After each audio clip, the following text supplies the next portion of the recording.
Is it okay, Doctor? Yes, it's okay. Okay.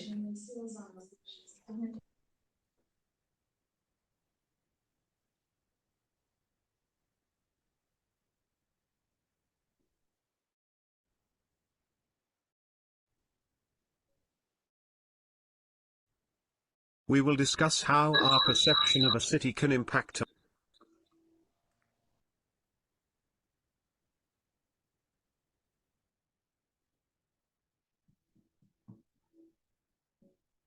Welcome to our presentation on exploring city perception through drawings and games.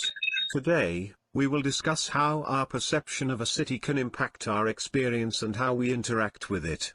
We will also explore how drawings can be used as a tool to understand and appreciate architecture, and how game methodology can be used to engage the community in exploring their city's architecture.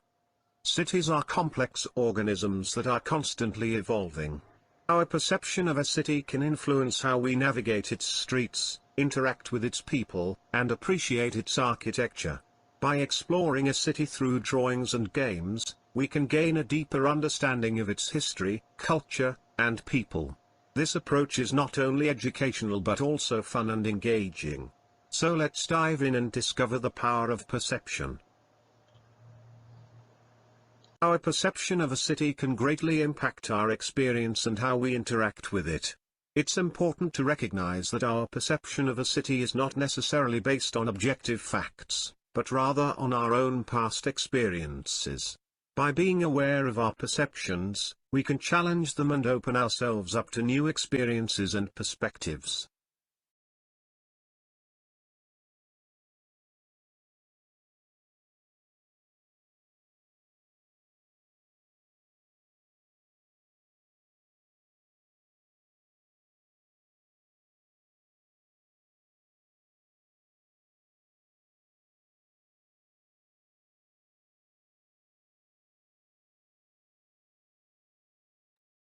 It's without sound.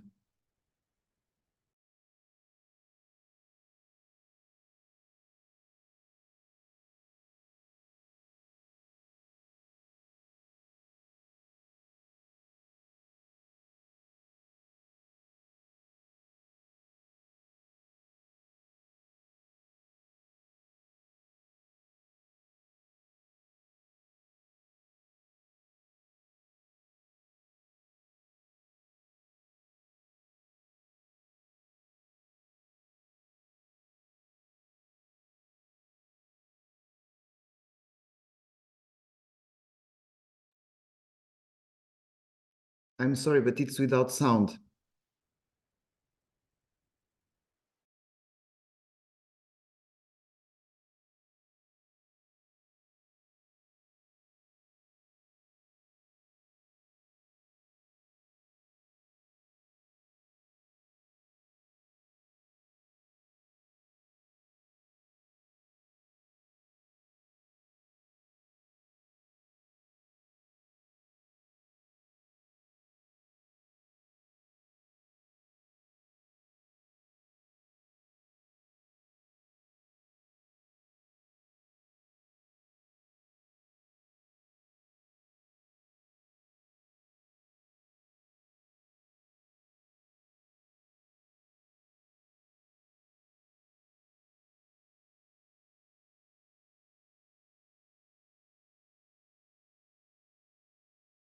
For adults to explore their feelings about the meeting of colors and shapes, and also about cities' architectural styles. By the use of these games, we understood after a short survey that more than 90% of participants felt more confident talking about architectonic styles and other issues. Here are some pictures from one of our workshop's results. They are made with recycled materials and have done an interpretation of heritage buildings from our city. Students did online research and also developed some sketches with architectonic details from the street. In this way, they were more able to understand specific architectonic styles. About children's knowledge of architectural styles. Before the workshop, 15 children knew nothing about architectural styles. Before the workshop, No children could correctly classify architectural styles. After the workshop, 9 children could easily classify all styles. 5 children correctly classified 6 out of 8 styles. 1 child correctly classified 3 out of 8 styles. After the workshop, a significant improvement was observed. 60% could easily classify all styles. Additional improvements brought the total average effectiveness to about 77%. Additional improvements brought the total average effectiveness to about 80%. As about adults' knowledge of architectural styles, the results were the following. Before the workshop, 7 adults knew little to nothing, 3 knew about 4 styles, 4 knew less or none. Initially, adults had some basic understanding, but none could fully classify all styles correctly. After the workshop, 6 adults correctly answered all styles. 2 adults correctly answered 6 out of 8 styles. 2 adults remained with lower understanding. After the workshop, there was a notable improvement. 60% of the adults were able to correctly answer all styles. The game we propose is called Architecture Hunt. It's a fun and interactive way to explore your city's architecture and learn about that. The game involves teams of players of different ages at each time of the game. It means that the game is played only between children or adults who are given a list of architectural features to find and photograph in their neighborhood or city. The team that finds all the features first wins. To play the game, you'll need a smartphone or a digital camera to take pictures of the architectural features you find. The list of features can be customized based on the neighborhood or city you're playing in. For example, if you're playing in a historic district, the list might include ornate ironwork, stained glass windows, and decorative cornices. If you're playing in a modern part of town, the list might include sleek glass facades, unique building shapes, and interesting use of color. The game can be adapted to different age groups and interests. For younger players, the list of features can be simplified and the game can be made more of a scavenger hunt. For older players, the list can be more challenging and the game can be made more competitive. Overall, the architectural scavenger hunt is a great way to get people excited about exploring their city's architecture.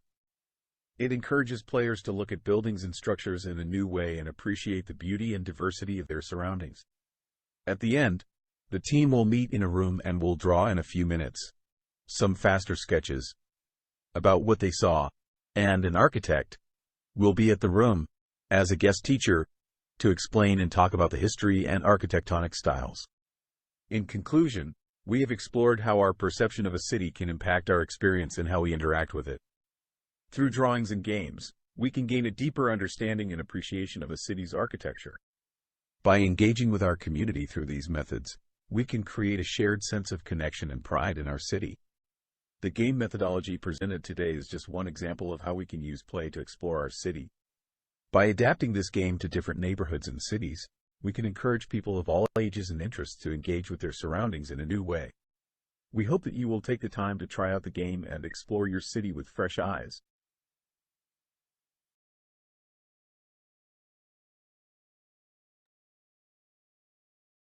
So it finished this presentation.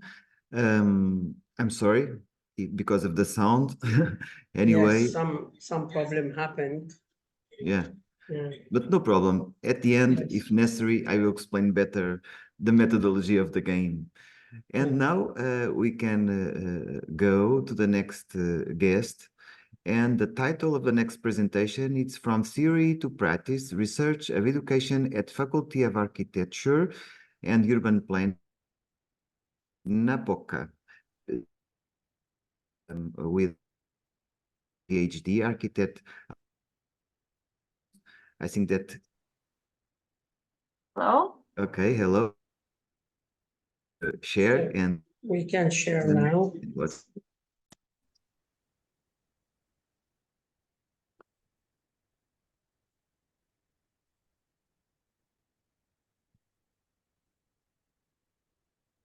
Hello everyone, I'm Alexandra Cuibuș, a PhD candidate at the Faculty of Architecture and Urban Planning in Cluj-Napoca, Romania. Additionally, I work as an architect for the Urban Planning Department of the Cluj County Council. Today I'm excited to present a collaborative internship program From Theory to Practice, Research of Education at the Faculty of Architecture and Urban Planning Cluj-Napoca, developed alongside my colleague Dr. Architect Alice Oprică and under the guidance of Chief Architect of Cluj County, Claudiu Salanță. To offer you a bit of background, as part of their academic requirements, students from the faculty must complete 50 hours of practical experience, which can be gained either through internships at architecture firms, public administration offices, or participation in workshops. Given my dual role within the university and the county council, alongside with my colleagues, we identified an opportunity to establish a connection between the academic and public sectors, leveraging the ongoing digitalization project by the county council to actively involve students. The collaboration internship program between the faculty and Cluj County is focusing on familiarizing the students with the workings of the public sector. This collaboration introduces students to specific examples of current practice and case studies, essential for their future roles in architecture training, particularly in public sector contexts. Now for an overview of the digitalization initiative, in 2022, the Cluj County Council launched a digitalization initiative introducing an integrated service portal, a pioneering effort in Romania, revolutionizing the administrative process by facilitating the end-to-end online issuance of urban planning documents, permits, certificates, approvals. This integrated service portal also incorporates a territorial atlas. This territorial atlas is serving as a comprehensive map that includes data regarding the territory of Cluj County and its 65 communes. This map integrates administrative and built area boundaries of cities and communes, permits issued under the county's jurisdiction, data from the National Land Registry regarding land parceling. It marks forested areas, protected natural sites, zones for public or utility objectives, and future urban development projects. Now let's discuss about our internship program and its objectives. The internship program aims to involve the students in updating the Atlas database. The initial group of students conducted the internship program at the Cluj County Council between February and April of 2024 under our supervision. This is an ongoing collaboration. For this specific program, we have ongoing enrollment for the upcoming period. Next, let's explore the structure and the timeline of our internship program. The program was organized in 3 modules, each tailored to equip students with new knowledge and skills according to the following. Let's start with the first module. Introduction to urban planning documents and approval process. Students were introduced to various types of urban planning documents and the submission process for their approval. Therefore, they studied what is the required paperwork and documentation needed for obtaining permits, certificates, approvals, gaining an understanding on the approval process and required procedures, including the importance of compliance with regulations and legislation. This module aims to facilitate understanding current urban planning methods, conventions, regulatory documents, and specifications they will need to prepare in the future when they will practice as architects. The second module, interpreting and digitally transposing current general urban plan regulations. Cities periodically update their general urban plans. Therefore, we have the data in digital format. However, for the rural areas, due to a slow evolution, the plans are updated less frequently. As a result, they have a considerable age and are not yet digitized.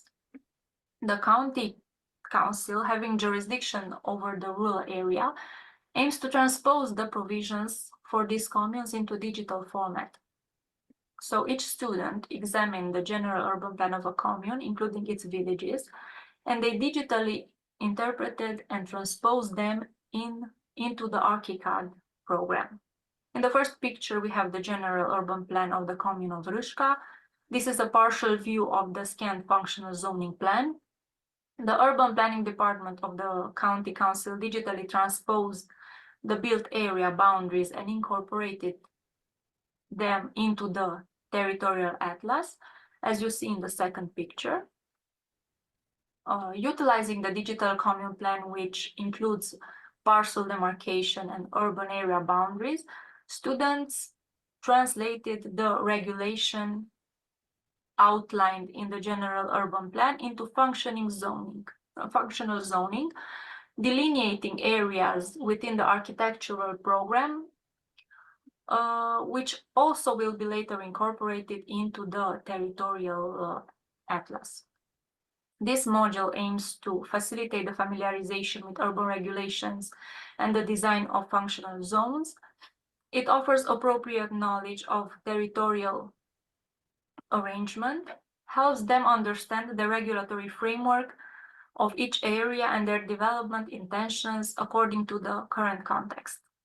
For the third module, proposal of urban design solution in developing areas, the students proposed urban plan design solutions for areas within the urbanized boundary which were lacking exact construction regulations. This is one example. Here we have the general urban plan of the commune of Mica, the village of Mănăstirea. This is a partial view of the scanned functional zoning plan. The student proposed pre-conceptual urban design solutions, expanding the residential functional zone to accommodate single-family housing parcels and a green space. This exercise helped them in cultivating a sustainable approach with the proposal of context-adapted solutions. In general, beyond the mentioned skills and competencies, student engagement in this initiative also entails acquiring the necessary professional knowledge essential for the architecture and urban planning profession, understanding the specificities of the profession, and collaborating with related fields within administration practice, urban planning, geography, topography, ecology, urban infrastructure, environmental protection, and so on.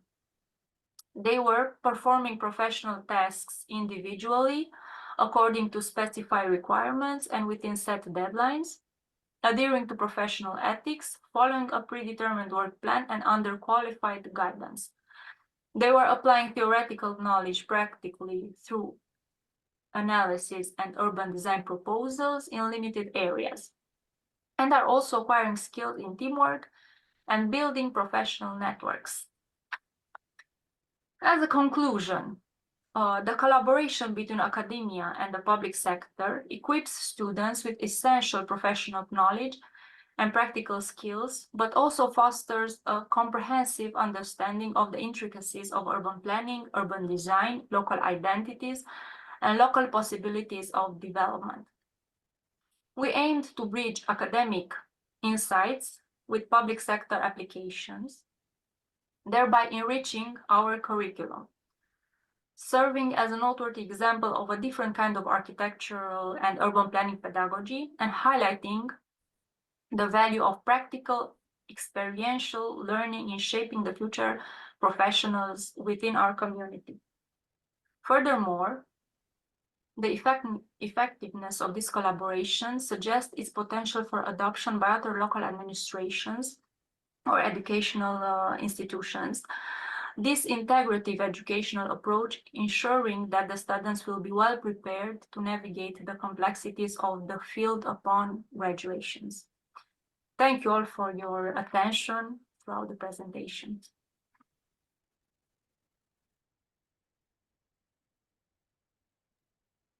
For your first virtual. Really words,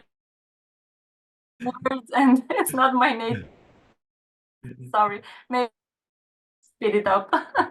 Well, I don't know. It was better than mine. Mine, it was without sound. Okay, so let's go to the third one. So it's pushing the boundaries of architecture and engineering education, a case study analysis of the experience, outcomes, and challenges of an interdisciplinarity design studio. Assistant Professor Dr. Bahar Aktuna. So, are you here? Yes, we are here. Okay, so let's start.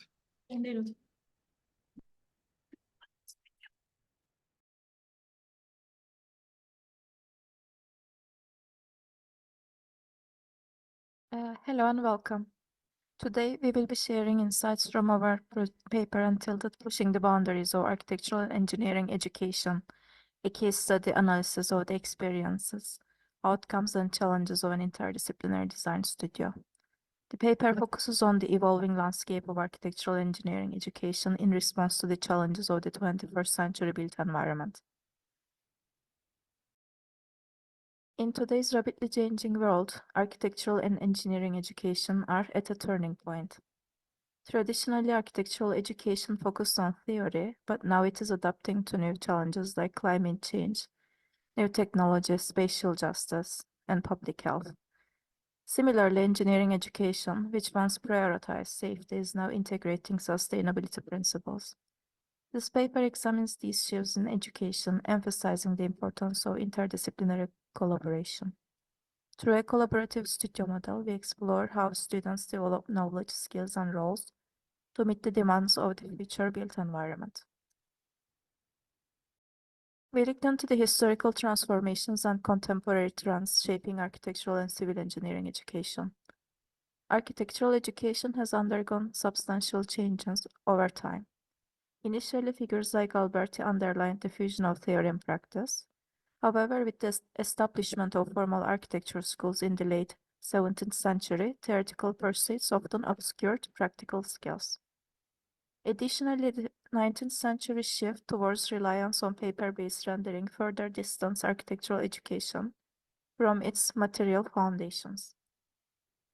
Notably, Peggy Dimmer has proposed a recalibration, advocating for a curriculum that integrates theory, technology, and environmental considerations, fostering adaptability and relevance.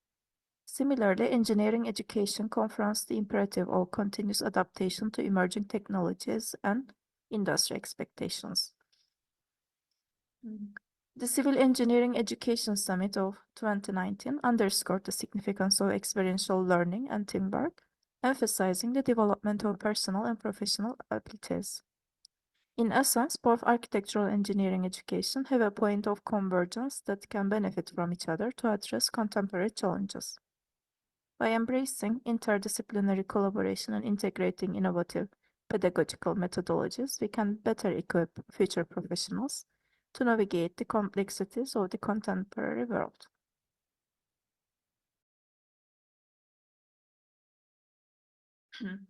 Our study utilizes a hermeneutic approach to study the outcomes of an experimental studio that attempts to address the potential of interdisciplinary collaboration with a real brief. We study experiences within this studio and evaluate the efficiency of the studio model.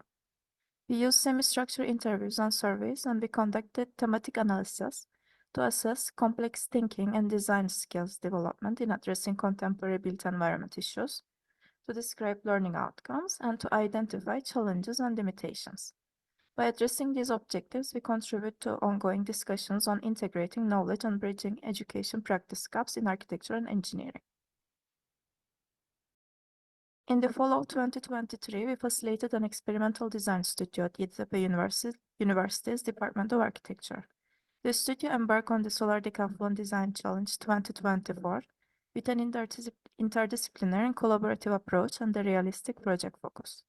This challenge, organized by the U.S. Department of Energy, aims to train future building professionals in creating high-performance, sustainable structures powered by renewables. Our team structure was diverse, including architecture and civil engineering students, faculty advisors, design and industry partners, and a mentor. Our design partners, who acted as clients, assigned us the project brief, which entailed developing teacher housing in an abandoned school site in Bodrum. Throughout the course, students engaged in an intensive process analyzing historical and site data, considering climate conditions, and evaluating material choices. Their task was to design affordable, adaptable, and deconstructible teacher houses, addressing the region's housing challenges while preserving local culture and history. The project demanded a holistic approach, integrating architectural engineering perspectives. The course methodology fostered collaboration with students exploring various building systems under expert guidance. Architectural students work on spatial organization, solar energy, water systems, and envelope efficiency, while the engineering student focused on structural design and analysis. Regular reviews facilitated feedback from stakeholders, ensuring alignment with client expectations and Solar Decathlon's sustainability goals. Our journey was marked by milestones from initial site visits and conceptual designs to final presentations and semi-final submissions. Each stage demanded interdisciplinary thinking, pushing students to expand their knowledge and skills beyond conventional boundaries. Through collaborative effort and mentorship, the team navigated challenges and developed their design to meet rigorous competition requirements. Our methodology to study studio experiences employs a hermeneutic approach to interpret outcomes and challenges within interdisciplinary collaborative models. Hermeneutics is the theory and methodology of interpretation, and it sees interpretation as a dynamic engagement where understanding is shaped by temporal and cultural contexts. We collected experiential data from Solar Decathlon studio team members through semi-structured interviews and follow-up surveys. Sampling was adaptive, guided by principle of saturation. Thematic analysis followed Brown and Clark's steps and facilitated the interpretation of data, leading to emergent themes. Reliability and validity were established through trustworthiness, rigor, and transparency, ensuring the accuracy of our findings. Through this process, we aim to shed light on the intricacies of interdisciplinary collaboration and its impact on learning outcomes. We interviewed 16 respondents, and these consisted of 8 students, 5 advisors, and 3 partners. Our thematic analysis took place concurrently and in a dialogue.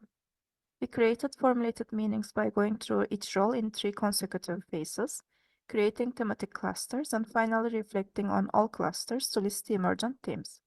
We present our findings in these tables as they correspond to 3 research objectives.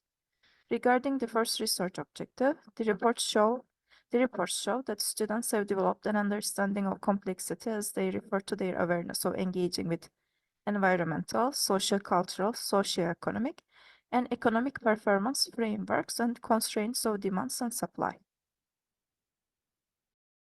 In our findings, all respondents demonstrated a strong understanding of key concepts like passive systems, client factors, and building circularity, crucial for sustainable development. Additionally, most participants grasp complex relationships such as citing environment and design carbon footprint through interdisciplinary collaboration. Students shared unique experiences, emphasizing their ability to navigate design complexity beyond mere form making. Our team advisor noted a noticeable shift towards complex thinking in the new studio. Overall, respondents reported transitioning from conceptual to detail-oriented design thinking, influenced by interdisciplinary collaboration and real-world project experiences, demonstrating a holistic approach and a deeper grasp of design complexity.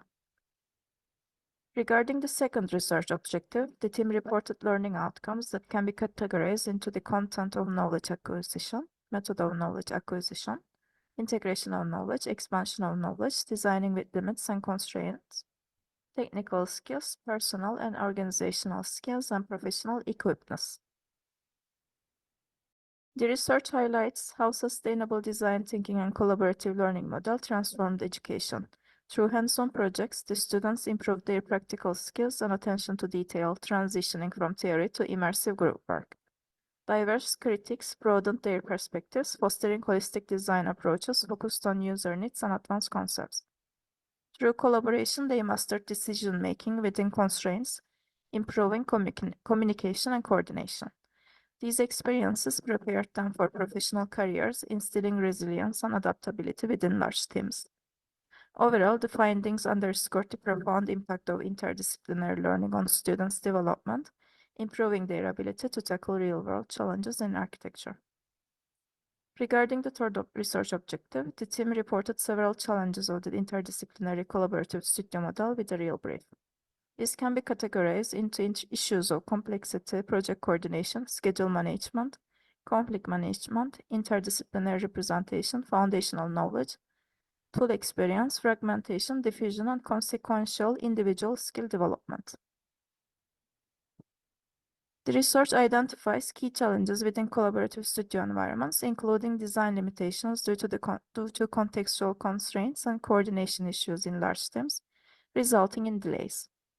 Additionally, difficulties in assessing interdisciplinary issues and cumulative work delays were noted, alongside conflicts between semester duration and project completion. Lack of efficient task planning, subject-specific knowledge, and individual design experience also pose challenges, impacting team dynamics and communication. The collective decision-making process limited creativity, and the emphasis on analysis over representation hindered visual communication skills. This study recommends integrating sustainability-focused individual design studios and advanced coursework to effectively address these challenges in collaborative studio settings. In conclusion, this study highlights the imperative for architectural and engineering education to adapt to the complexities of the 21st century built environment. It reveals an improved understanding of design frameworks and sustainable principles among students, facilitated by interdisciplinary collaboration and real-world project experiences, enabled by the engagement of various stakeholders. The findings emphasize the importance of transitioning from conceptual to detail-oriented and integrated design thinking, and developing holistic approaches to address contemporary challenges. Through this study, the authors shared a specific studio model that can be improved continuously for future implementation, and that can be adapted by other schools of the built environment. Thank you.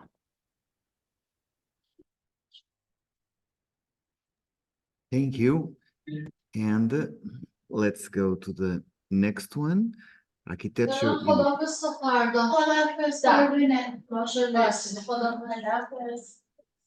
Yes, we are here for the next. the next one is architecture education in the metaverse, opportunities and challenges. Assistant Yes. Professor Dr. Ebatala Hamdi Mohamed. Okay. Hibatullah. Hibatullah. Ebatala, sorry. Okay, I'm going to share now.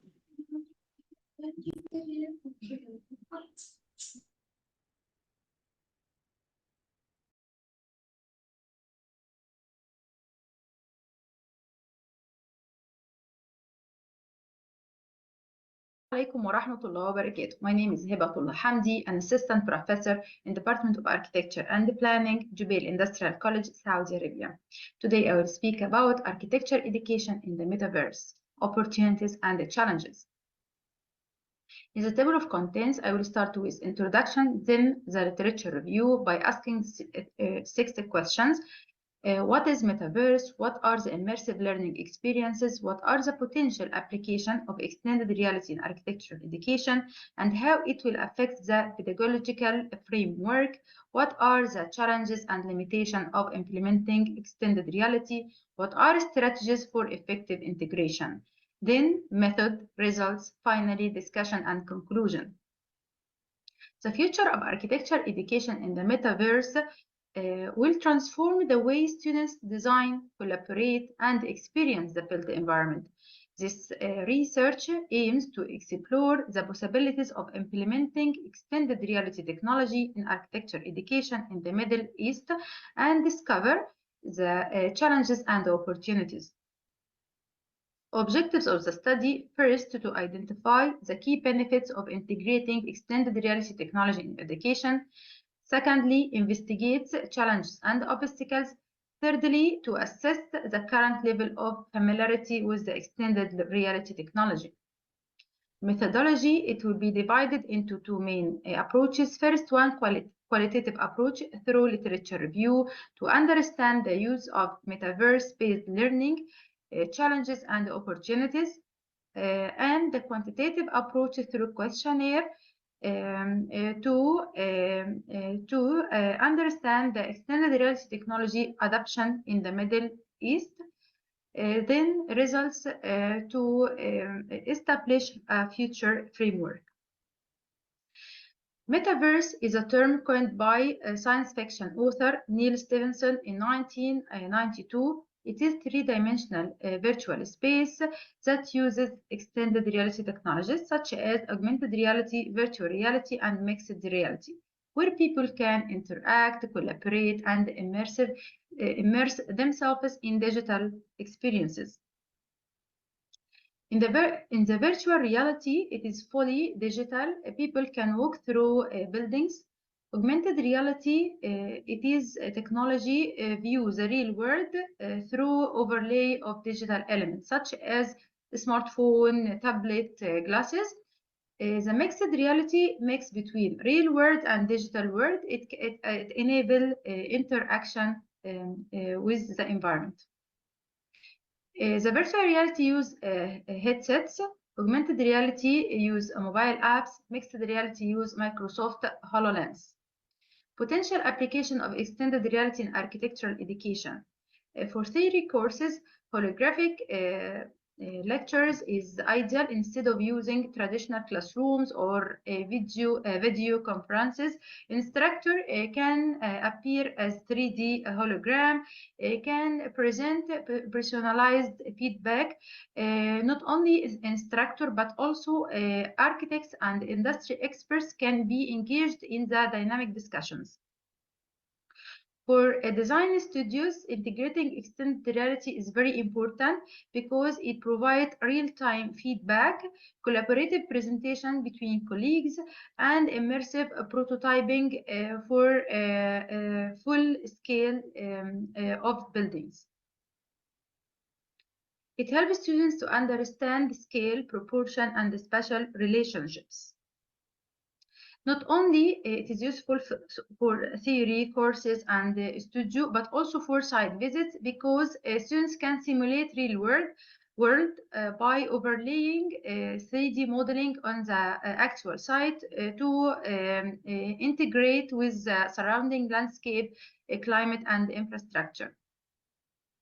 Virtual simulation is very useful for building systems, especially by using software like building information modeling, because students can create comprehensive 3D models to integrate structural, mechanical, and electrical systems. They can understand the coordination between different systems and if there is any conflict.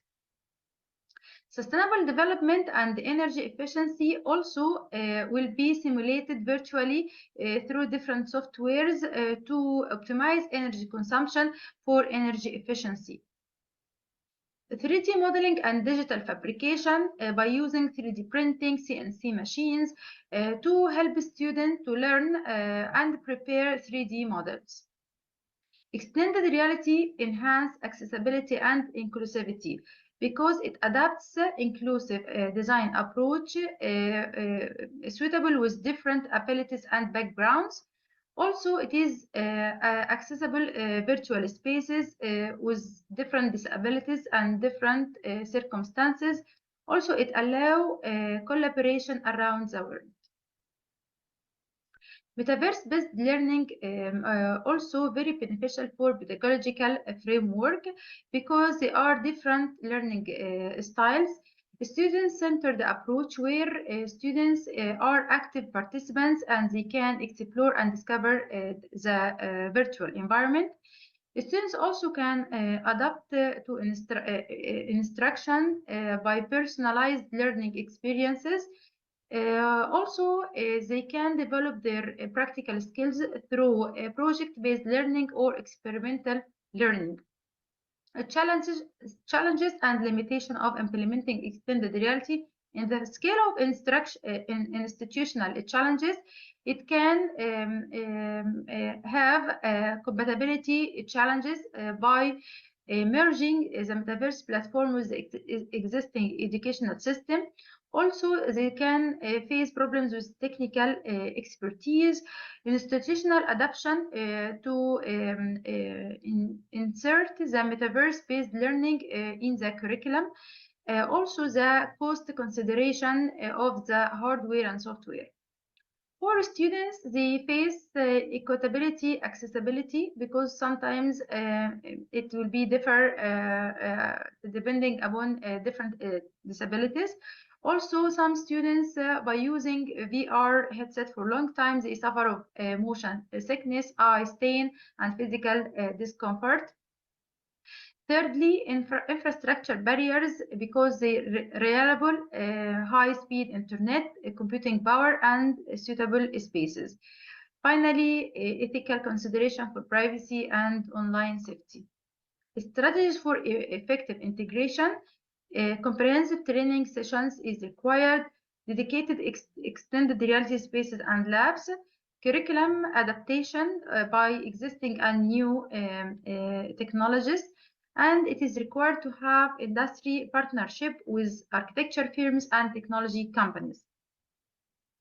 The method for the qualitative approach in the Middle East, still it is limited the spread of extended reality technology. Adoption rate of the extended reality in the Middle East in the architecture education is 25%. In North America is 45%. In Europe is 35%. Purpose of the questionnaire is to gauge familiarity with extended reality, to understand the current adoption, to identify barriers and needs, to inform future strategies. A participant demographic study, 266 responses were received. 65% of them architecture students, 25% is architecture faculty, 10% represents professional architects. The mixture of perspectives provides a holistic understanding of the adoption of extended reality in the Middle East. By data analysis, familiarity with extended reality technologies is appeared here. 35% very familiar, 45% somewhat familiar, 20% not familiar at all with the extended reality technology. Level of extended reality, it is different between different courses. The first one is design studios, and then building information modeling. After that, construction management. Finally, architecture history are the adoption rate of the extended reality. Future roadmap of incorporating extended reality in architecture education started with foster industry collaboration, enhance students' engagement, integrate extended reality across curriculum, faculty training, finally strengthen institutional support. The future of architecture education in the metaverse will transform the architecture education. Students can learn, create, and experience the built environment. And architectural curriculum will be different because students will be enabled to design, prototype, and simulate their ideas. Architecture education will go through a new era of innovative, sustainable, and dynamic virtual learning. Thank you for listening. Much for your presentation. And now to the session with Professor Ana Paula Rainha. You here?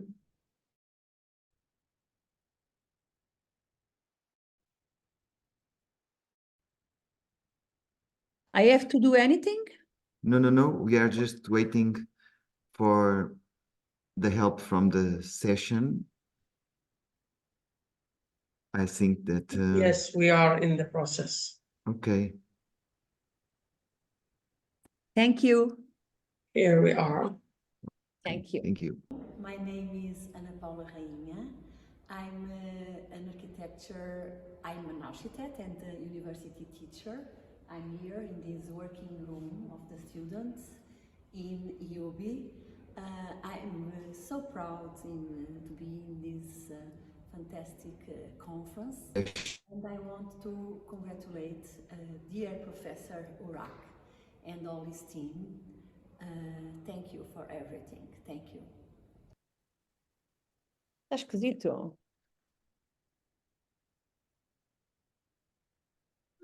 Space behind abstraction, the metamorphosis of shape.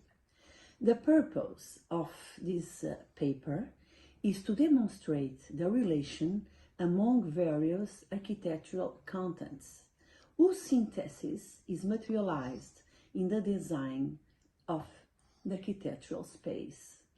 The method consists in developing in the context of the curricular unity of drawing of the architecture program the conception of an architectural space through an exploratory exercise using the abstraction of a spot as a starting point in order to achieve by its metamorphosis different kind of spaces which reflect its main characteristics.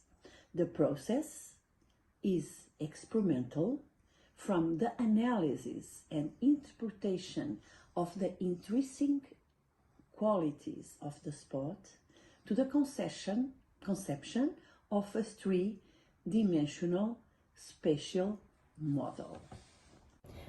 The methodology of this exercise consisted in choosing a stain from a previous exercise, and from that moment the stain is not a stain anymore. The stain became a horizontal projection. And from that moment, the students have to think in the stain, in that horizontal projection, as a departure for doing space, for drawing space. They have to analyze the stain, to study the stain, according to several points of view, according to several approaches, like the stain as contour, as not contour, as density, as not density, the dark and shade of all the stain. Well, a lot of criteria they have to analyze in order to begin the process of metamorphosis. Let's see some examples. Exercise 1. Constant, separate brushstrokes lead to high, low, large and small planes with no definition of entry or exit. Plans, oppression, a sense of smallness. Exercise 2. The light-dark game. Associated with the interior and depth of a pyramid. Exercise 3. Stimulating sensations, shadow and light led to spaces of transition. The geometrization. The perplexity of a pathway that attracts towards the unexpected. Verticality. Exercise 4. The labyrinth. Grandeur. The labyrinth creates a dynamic behind the geometric rigor. Creates magic. The mystery of light and the shadows plays with the mind. Exercise 5. The game of transparencies creates a place, spaces of passage.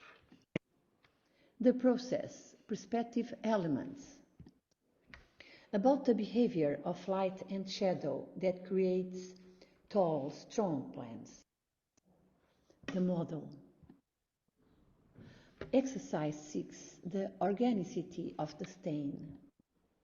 Looking for space through the organicity of form.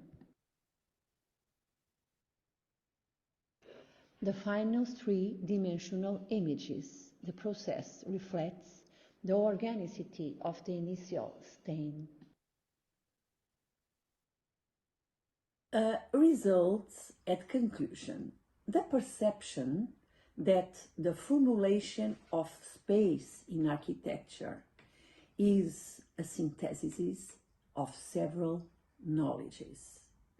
This exercise shows taking as a starting point something so abstract as a spot that one can through an experimental process of interpretation, obtain architectural space.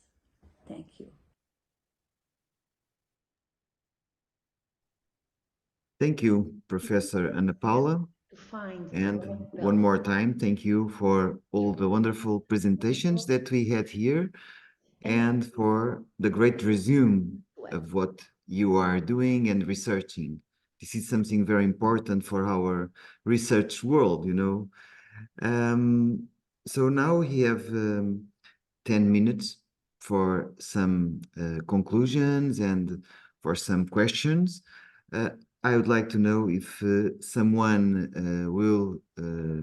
would like to make any question to one of us.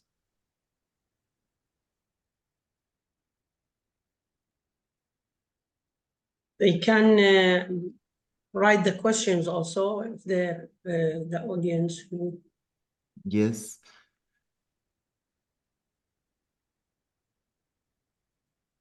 So maybe I will have a question for the last presentation for my colleague.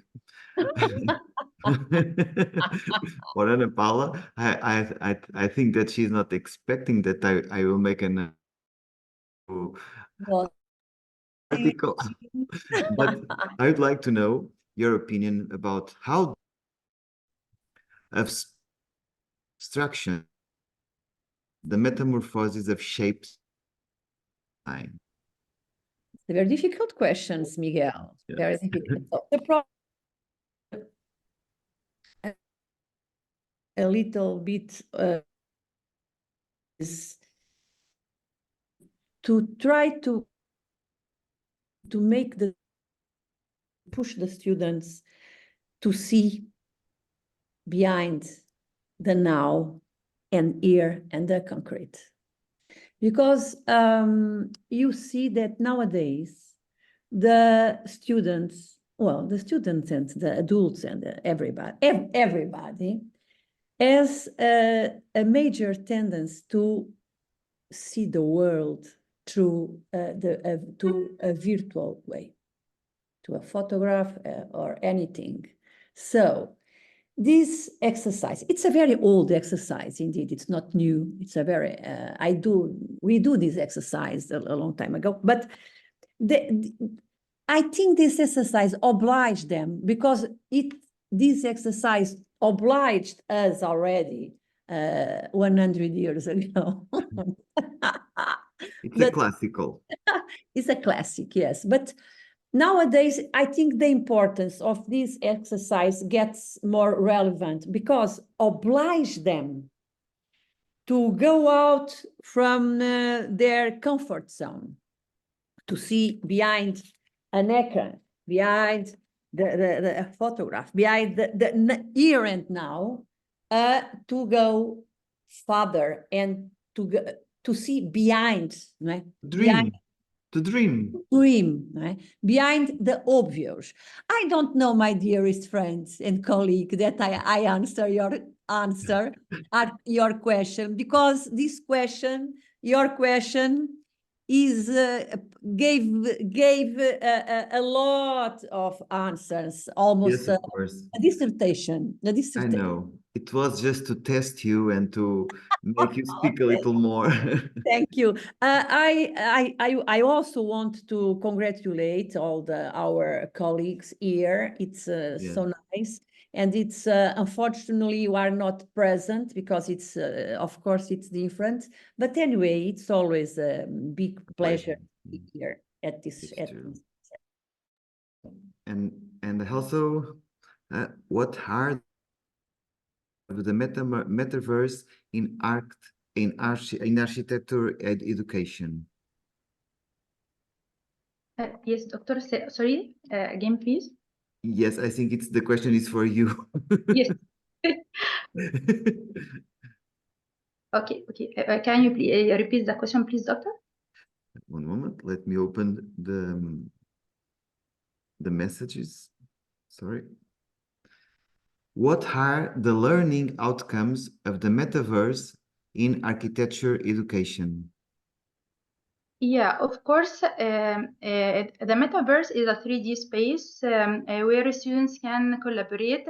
For the learning outcomes, it helps students to achieve their outcomes, to understand the conflict between different building systems, to collaborate with experts from all over the world.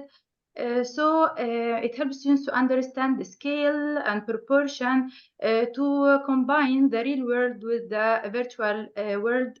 So it is for sure beneficial for students from all aspects. Very well. And in your point of view, what are the potentialities and opportunities and challenges associated with integrating the metaverse into architectural education? So what are the biggest challenges for you?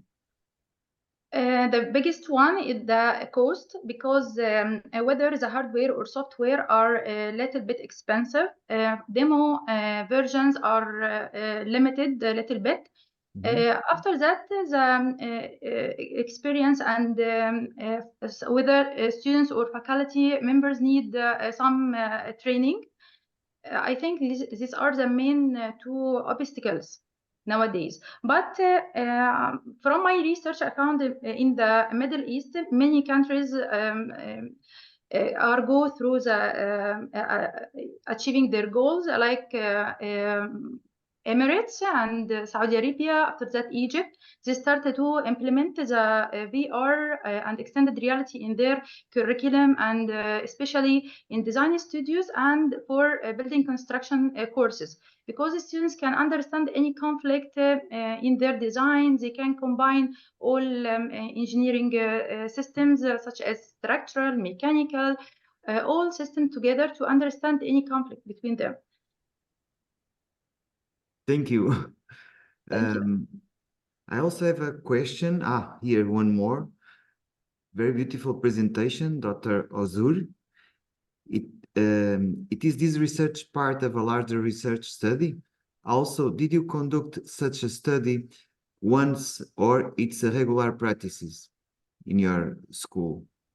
Yeah, thank you very much. Actually, this was a one-time practice. Actually, we have just started doing that for solar decathlon competition that was in the US. So we joined from Turkey with a group of students, and our outcomes were very interesting. So we just wanted to study how much the student gained from that experience.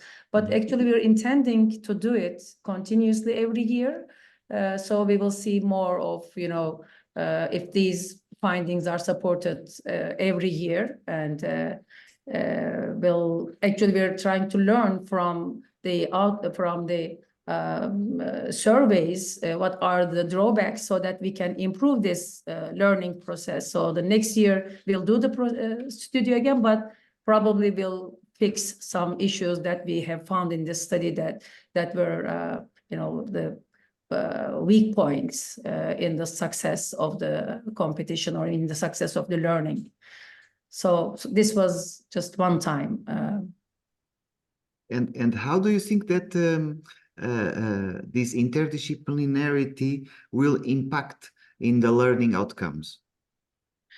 Actually, we have seen that it really improved students' understanding. I mean, especially these students are taking new studios. Actually, Dr. Bahar will respond better maybe. And we're seeing that they are looking to the design with a new viewpoint. I mean, do you want to add anything? Yeah. So we are continuing with the same students to the next studio, because originally we thought that we would continue with the competition if we passed the semifinals, but we couldn't go for finals. But consequently, we are continuing with the same group of students, and I've been teaching this studio for a while, and my observation, and similar for my colleagues, is that now the students have a better understanding of integration, and when they think about design, they think about all the constraints, logistics, how can we make this, like how can we finance this? So they're like thinking about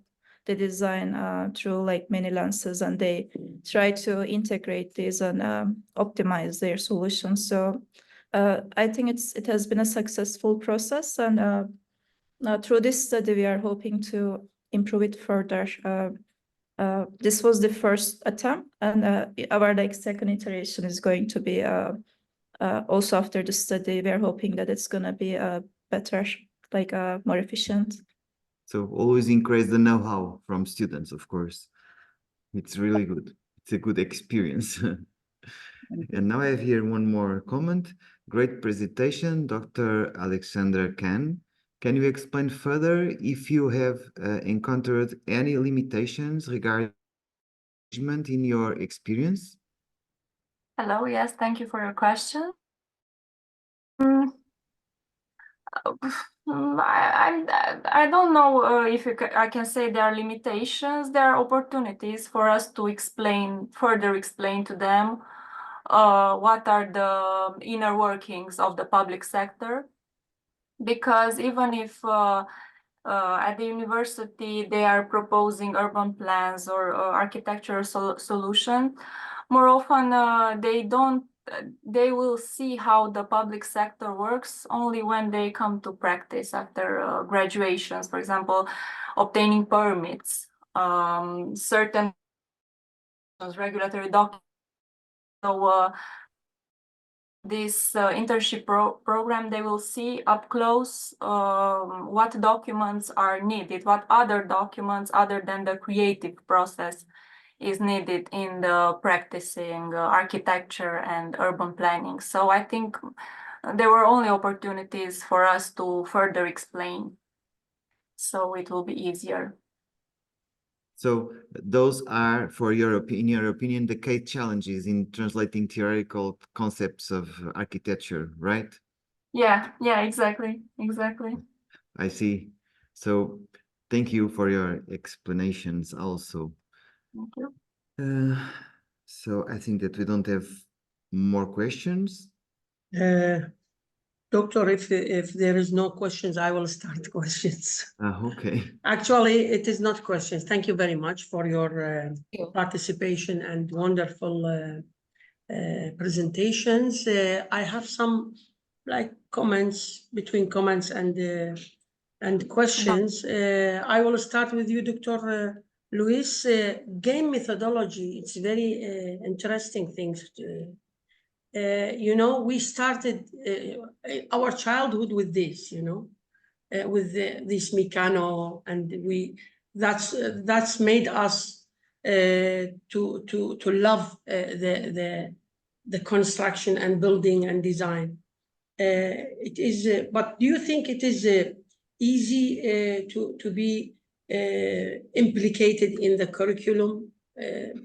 What do you think? This explanation here and my presentation, it was very fast in 10 minutes and it's almost nothing. But I can tell you that this is an experience that I'm doing since more than 4 years. It's a big research, and it's also part of my second PhD, because I have 2 PhDs and one appears exactly because of this methodology. Great. So I tested these games methodologies in several countries. Inside of primary schools and inside of universities. And why I have done this with children? Because what I noticed and the result is that children never lie, and adults always trying to understand what it should be the answer that I want to hear. You understand? Yes. So I never know if they are saying what they really feel or if they are saying what they think that I want that they say. You see? Some diplomatic answer. Yes. So with children, it's more easy because they say exactly what they want to say. So it's much more easy. So I made the same experience in several universities during 3 years. And I collect some results. And then I started to apply it during my lectures. And I can tell you that the exercises results are much more creative nowadays, because the students, they fight in a good way between them. So all of them, they learn with the mistakes of the others, and they want to copy in a good way and to do something better than the others. So the results are really great. Of course, it seems that it is a funny way to teach, and it is, But for us as a teacher, it's more it's a lot of more work, you know, because somehow in the middle of the game we are also inside of the game, and Yes. well, and we want to participate,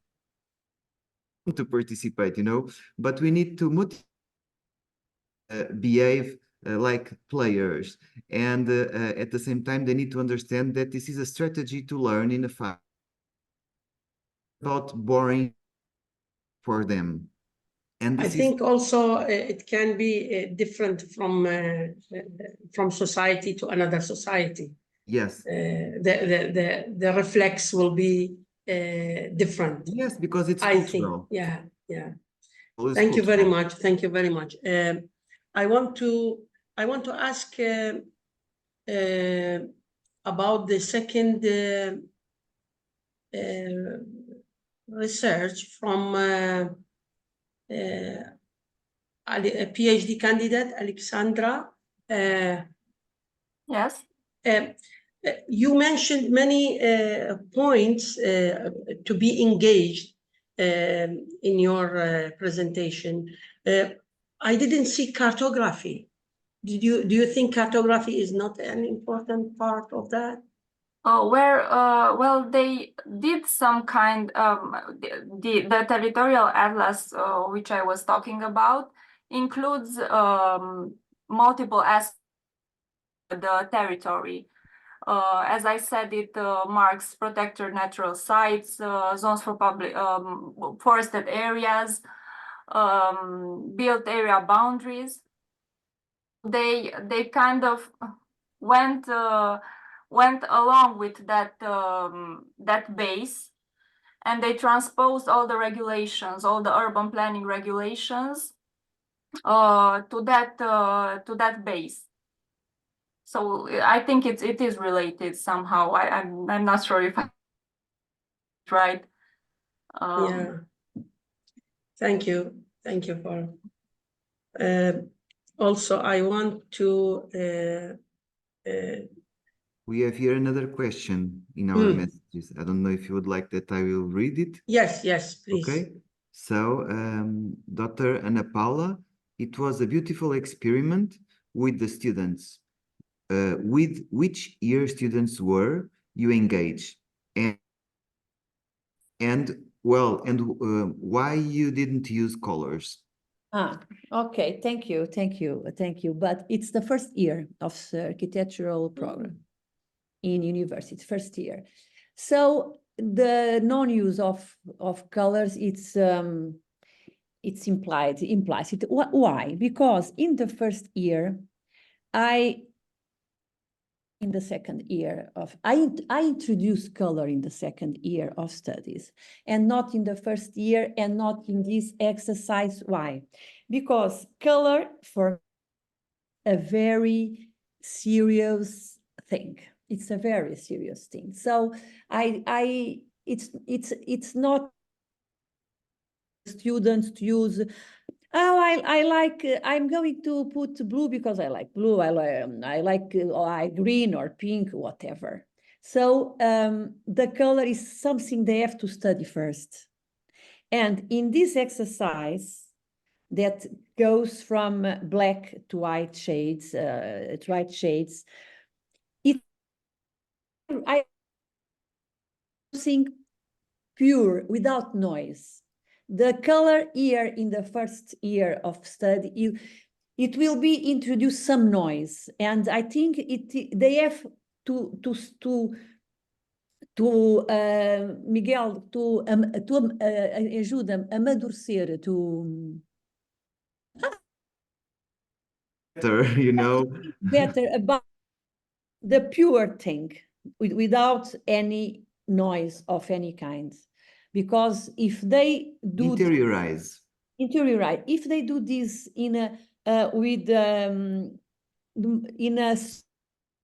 I think color, it will be easier. But in the second year, I made something very similar with color for next conference.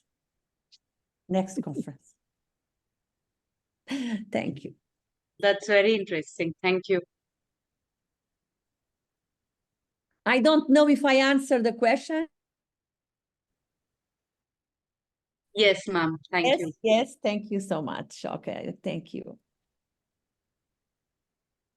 Yes.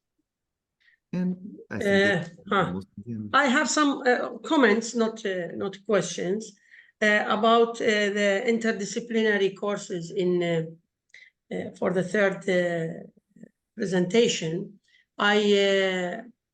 I want to say interdisciplinary become must when we are thinking about the sustainability. What do you think? That's right. I mean, it's a good opportunity, yeah, because I mean, for sustainability, you have to introduce the engineering and, you know, reduce consumption of energy. So in this case, we are mixing the professions, and is it good or bad? I don't know. Let me to ask you: is it advantage or disadvantage, according your perspective? I think it is what our century requires.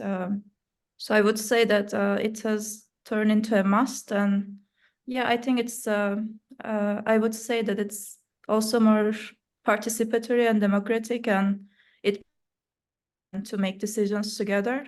Actually, it is a hot topic nowadays. This thing, if it is we keep the same profession, or we can fertilize other professions to be mixed in higher or post-graduation projects. Yeah. Yes. I think in our century, it would be a little bit backward Yeah. looking, trying to defend the boundaries of profession. I think we have to Yes. become more fluid with that. So we have to break down the profession. We have to. Yes. Okay. Thank you very much. Thank you very much. Dr. Luis, Dr. Anna, you had a very wonderful presentation, wonderful topic. I have no comments, just I want to say something, it was in my mind. I say the concept come from the word is better, or come from the shape? Well, the concept came from the analysis and the interpretation of the stain.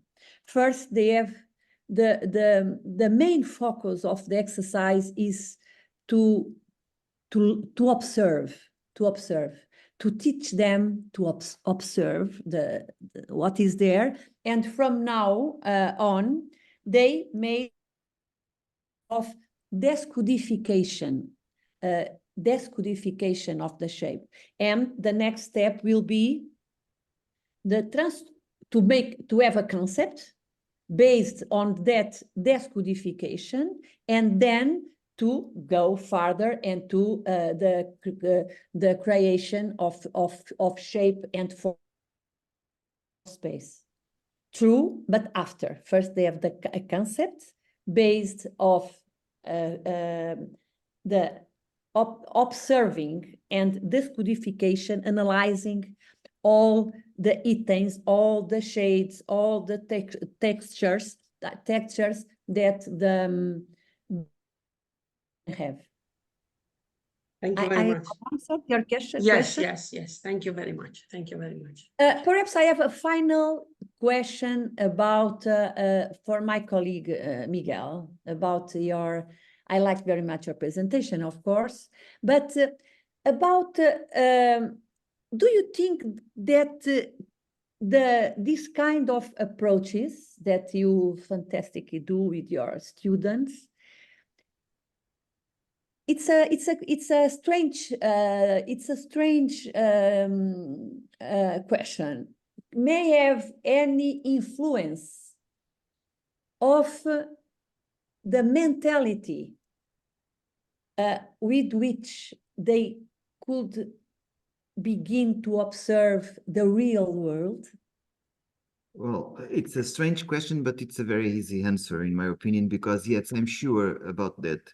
Because in the beginning, I always try that my students be, because I think, and I always believe that architecture without creativity is not working.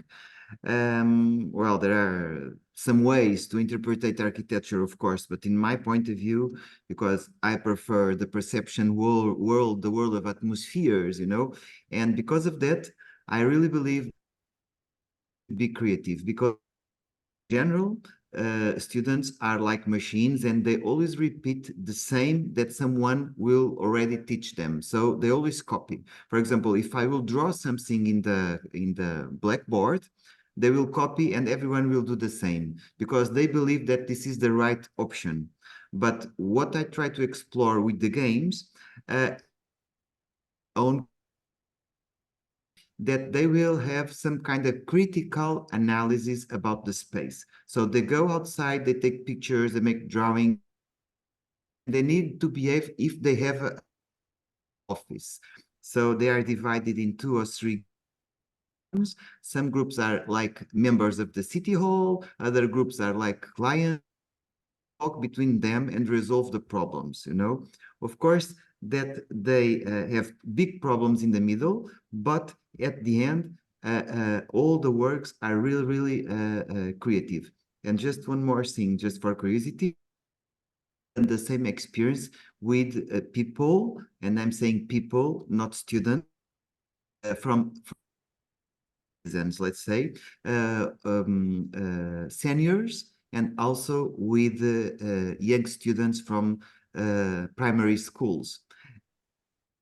It was just to teach them about architectonic styles from the city. And we create a game for that. And after that small game, the group already could understand, look what kind of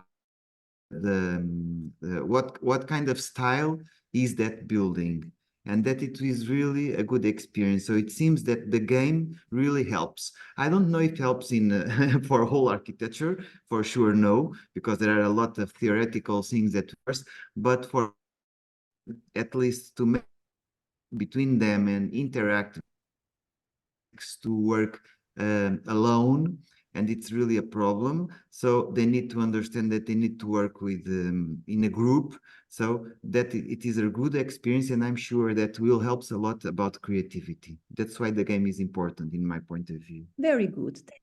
Thank you.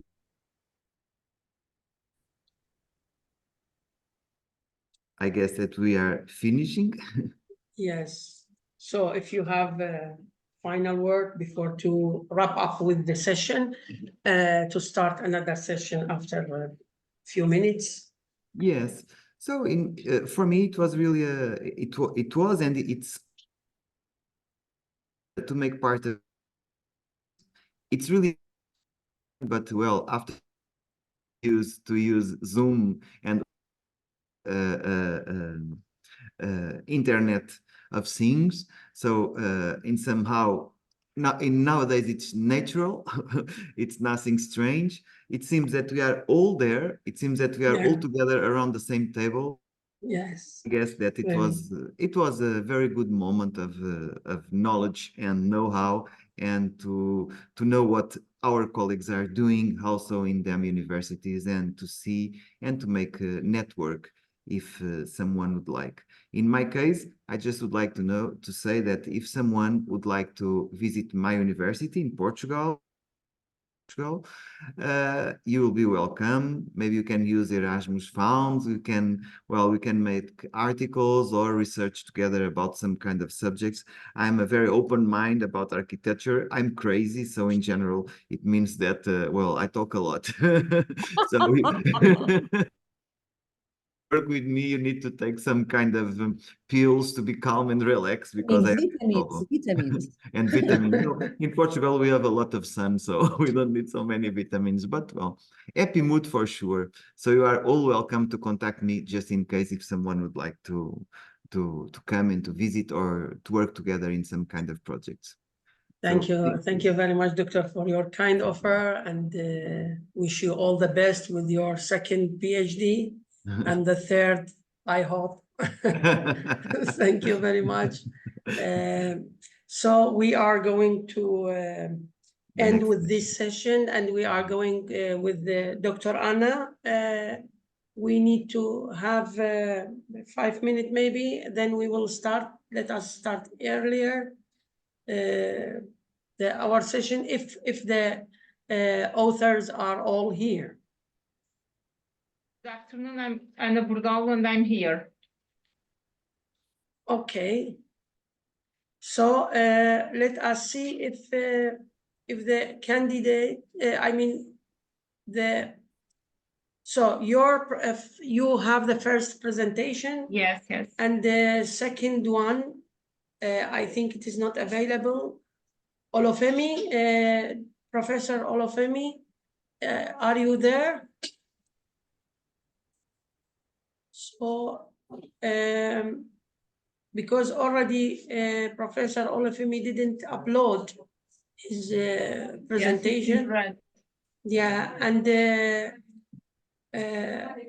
Kavita, the architect Kavita. Yes, I'm here. Good. Then, okay, so Doctor, the floor is yours. You can start. If you want, I make you a host. Are you familiar with the process? No, if you can share the videos, I think it will be better. Okay, I will keep the host with me. Then I will start to share what we did. Yes, okay, as you like. As you I like. don't know. So, maybe I think we can use the 10 minutes before to make some presentations. I think it's better. Yes. If all the authors are here. Yes. Maybe a small presentation for all. My name is Ana Burdal. I'm from Portugal. I teach architecture studio in ISMAT, that is a university in the south of Portugal, in Algarve. I will do a presentation about the challenges of artificial intelligence in our days, in the way we teach architecture or the architecture today. Anyone? The names are very difficult to say, but maybe, I don't know, the second presentation is from Professor Kavita. I don't know. Yes, thank you.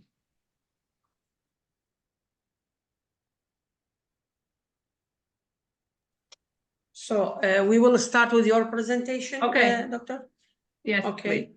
So let me start then.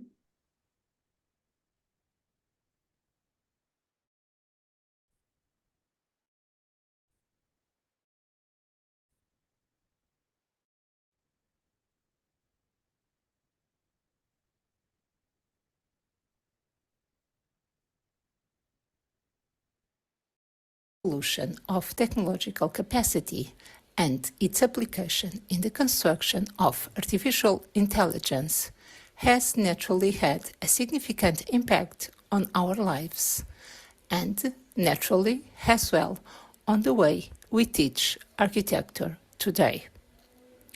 These advancements enable progress in areas such as 3D modeling, simulation of environments, analysis of urban data, virtual reality, among others, which are increasingly tools for teaching and for the practices of architecture, offering to the students more interactive, collaborative, and practical learning opportunities, better preparing them for the market challenge and the design of innovative, sustainable environments and spaces, as already is practices in a large majority of architectural studios, who use these tools for the development and communication of their work.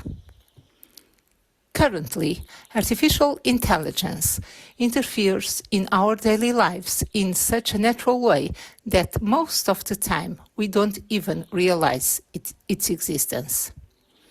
However, when we think about its advantage, we normally approach it with a suspicious eye.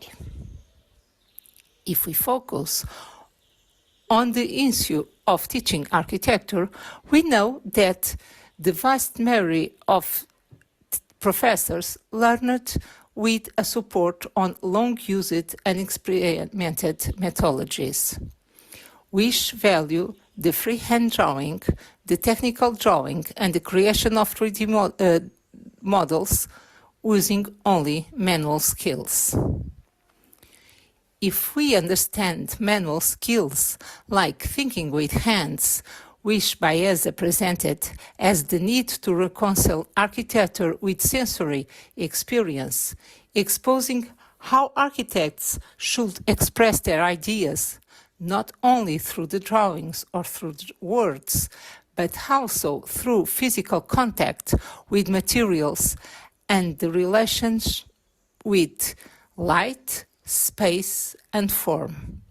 Or, in other words, the need to experience different places and the importance of a sensory approach in the process of creating emotional spaces.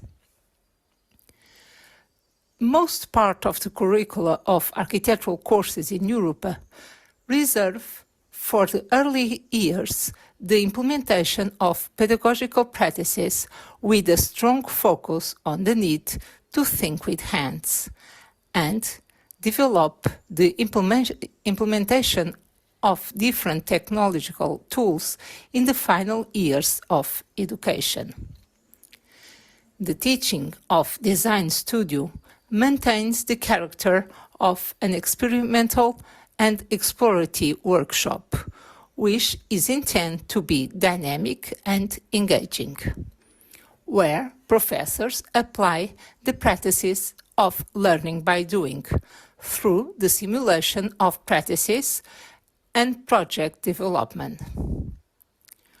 The way to develop this work can depend on the level of education and the pedagogical practices implemented by the school and or by the teacher. Our reflection leads us to the fact that development of a project or the act of designing can either consider only manual skills, using simply sketching, producing models, or technical drawing, or resort to available technologies. At this point, we have two considerations.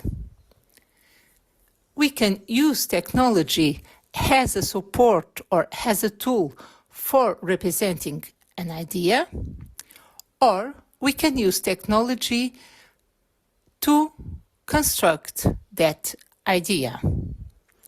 In other words, we have to balance from the manual skills to artificial intelligence.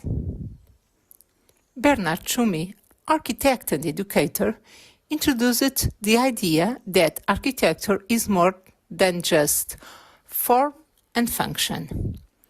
It is about events and emphasizes the importance of designing space that allow for a variety of experience and activities, where movement and interaction play a central role. Similar to Tavra, that in his book, The Organizing of Space, advocates for the importance of the movement and the factor of time in architecture. These are issues we gain from our perception, achieved only through experience, that is, through our natural intelligence. Tschumi advocates for a conceptual approach to architectural design and encourages the students to explore abstract ideas and theories related to philosophy as a starting point for developing the inherent concept of the project, believing that in this way they can obtain more structured, innovative, and creative solutions. Challenging more traditional teaching conventions, equation pre-establishes notions of form and function, encouraging students to push the boundaries of architecture thinking. Chumi encouraged experimentation and provocation in the design process, challenged students to question the status quo and seek radical architectural solutions that defy expectation and inspire critical thinking. By incorporating these teaching methods in a design studio environment, it is possible to create an engaging learning experience that values the students' education, where different knowledge can be intersected. Can a computer work or think like this? However, today we face new challenges. We know that computers program organize space automatically, minimizing long days of work and thought. So, is the role of architecture or the future for architectural education can be done like we are doing today? Should we continue to value learning by doing, simulating projects that possibly in the future will be done by computers that cross information in seconds that take a lifetime for us to know? We don't yet have the necessary time to reach for a conclusion. We are in an ongoing process and run the risk of being run over by this process. Students who were born in the digital age are extremely skilled in handling these tools. So it's up to the professors who were born in analogical era to keep up with this evolution and manage to work simultaneously with both natural and artificial intelligence. It's of extreme human vitality that the thought of the hand and the concept allied with theory and practices continue to underpin projects and architecture. So we are in a balanced time where it is very crucial to thought the way we teach architecture today and to prepare the future of the new process of thinking. Thank you very much for your attention.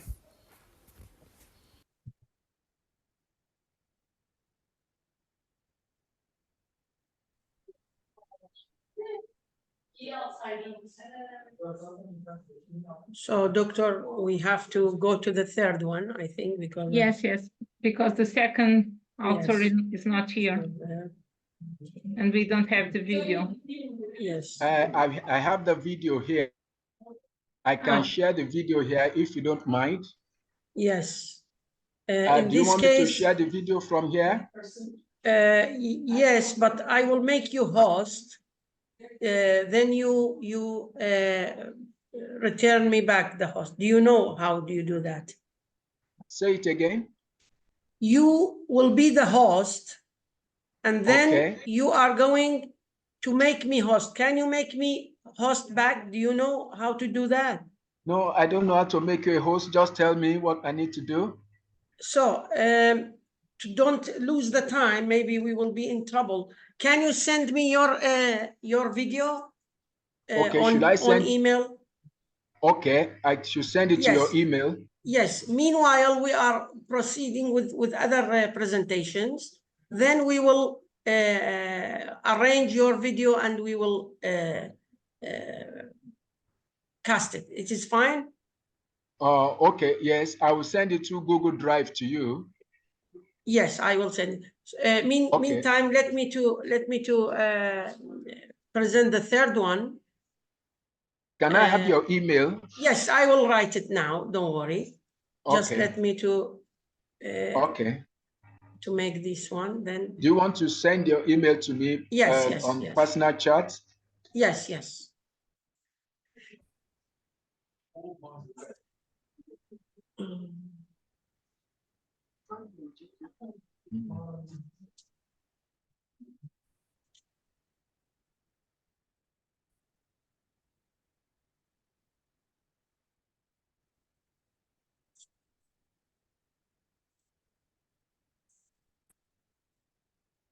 Hello everyone, I'm Kavita Pradhan, an architect and faculty of space design in Ahmedabad, India. This paper is titled Investigating Collage as a Tool for Critical Thinking in the Concept Development Process of Interior Architecture. And the presentation includes introduction, methodology, literature review, deciphering Tatiana Bilbao's process of collaging, a pedagogical experiment conducted in interior architecture design studio, and the conclusion. Architectural and interior space design education constantly needs innovative pedagogies to make students better critical thinkers and problem solvers. Students often struggle in decision making in design process. This paper aims to investigate the role of collage and collaging, focusing on critical thinking during the decision making of various parameters. As the cognitive processes of critical thinking are inherent in collaging, its exploration as a tool for critical thinking needed to be evaluated in a design studio. The methodology includes investigating collage and collaging and their role beyond the visual manifestations. The literature review explores the connections between collage and architecture through various significant painters and architects' viewpoints. Many architects have successfully demonstrated the potential of collage through theory and the physical manifestations of built forms. Specifically, the works of Mexican architect Tatiana Bilbao are analyzed to understand her use of collage. It also reflects on her design process, the open-ended, collaborative nature of collage in contrast to realistic renderings. A discussion is presented to show connections of collage with various critical thinking skills. A study was conducted in a design studio to examine students' decision-making and critical thinking while using tools of realistic renderings versus collaging. Student surveys, interviews, and the studio outcomes led to inferences. The founders of Cubism, Pablo Picasso, Braque, envisage collage as a hybridization of painting and sculpture existing at the threshold of 2 and 3 dimensions. For Bouchard, it calls for thinking beyond the written and visual manifestations, representing the floating state between abstraction and realism. In architecture, collage is seen as an assemblage by shears. Realistic imaging is widely used in academia and practice as it creates an exact representation of design. In contrast, the collages are used specifically for their quality of being non-realistic representations, giving it an aura of mystery and an openness of interpretation. Collage composition intentionally invites the viewers to have a dialogue where the viewers can create their narratives, adding new meanings based on their own experiences and their backgrounds. Tatiana Bilbao aims to integrate social values and collaborations into her architectural work. For her, architecture should become a platform for anyone to create their way of living, and her collage accepts all of those personalities, diversities, and complexities that go beyond Bilbao's own ideas. To her, realistic renderings are dangerous and damaging. She announced that she banned renderings from her studio's design process and continues to use collages for their collaborative and open-ended nature. In her project Ways of Life, Bilbao Studio started creating a chart of emotions and activities of a house, reflecting upon how space can represent communion between the inhabitants of a house. They put various images showcasing their ideas, and then they collaged them 6 moments of the house together. The studio stitched the 6 collages together. Collage became an incredible tool for design with a lot of meanings for Bilbao's studio. In the Chicago Architecture Biennale in 2017, Bilbao presented her concept of skyscraper through her project titled Not Another Tower, where she used collage as a tool for collaboration between 15 architectural studios to propose a vertical development that stands for connections with neighbors while preserving the identity, privacy, and the essence of communal residential living. Here it is intriguing to see Bilbao's exploration of collages as it stands for the work of 15 different practices, yet it exhibits the core values of collaging, where collectively the vertical mass appears to be in sync with her concept of communal living. In 1991, Donald Shawn portrayed the design process as an iterative development in which phases of analytical, reflective, and synthetic activities are mutually connected and repeated. This can be compared with the process of collaging as a complex and ordered iterative process of layering that thrives on critical thinking. In 1990, Faccioni defined critical thinking as cognitive process, a purposeful self-regulatory judgment having two components: cognitive skills, that is interpretation, analysis, inference, evaluation, explanation, and self-regulation, and a motivational component, that is the disposition towards critical thinking. The table shows core critical thinking skills and sub-skills on the left side as per the expert consensus report on critical thinking, which emerged from a 2-year Delphi research project of 1990 involving 46 educationists. On the right side, the skills are connected with the collaging process concerning space design. The table draws parallels with each critical thinking process and collaging and presents how collaging helps in critical thinking. A study was conducted in Interior Architecture Design Studio. Hypothesis of the pedagogical exercise was that the students learn more effectively and think critically during the concept development stage when digital collaging and physical model making are combined over physical model making and realistic rendering. Survey objectives included getting students to reflect on their design process and identify connections with design decision making during collaging. Two sections having 30 students each of the third-year Space Design Studio School of Design at Ahmedabad, India, explored how a large space of an abandoned mall. Initially, both sections used physical models for concept development. Further, Section A used realistic renderings. At a point when Section B started to struggle in decision making, to come up with innovative design responses, the collaging exercise was introduced. After a few iterations, the resultant collages showed magnificent visualizations, and the process had helped students in decision making. In a survey, students were asked about the effectiveness of collage for decision making relating to the design parameters of context, users, space design language, sense of scale, space modulation, structure and materials, visualization of the space and creativity, etc. Further, the questions focused on skills of critical thinking. All students who participated in the survey had unified opinions and highly rated the effectiveness of collaging in decision making and critical thinking. These are the examples of realistic renderings. When the outcomes of both sections A and B were compared, the realistic renderings appeared restrictive in thinking as the collages of section B students effectively showed clarity in design thinking and decision making. The visualized spaces appeared to help in creative thinking, proving Tatiana Bilbao's viewpoint. In conclusion, collaging has a significant similarity with critical thinking processes.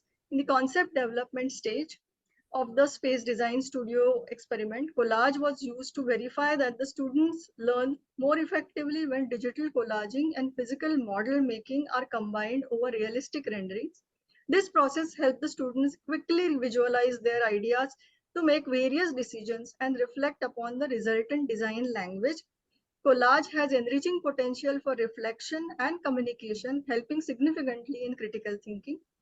Thus, during conceptualizing, collaging A collage as a tool for critical thinking has immense potential in achieving design excellence in academia and practice. Thank you.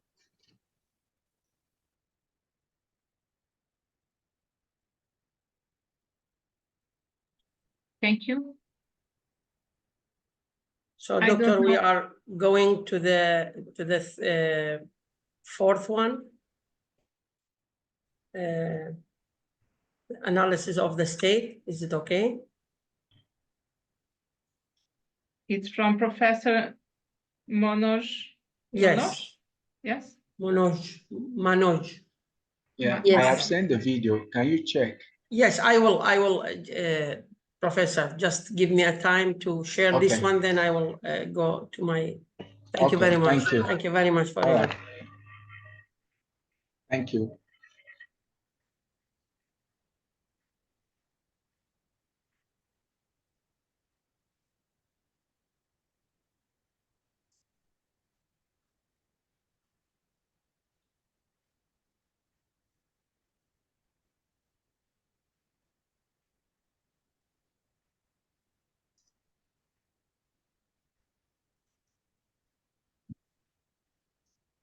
Good evening, everyone.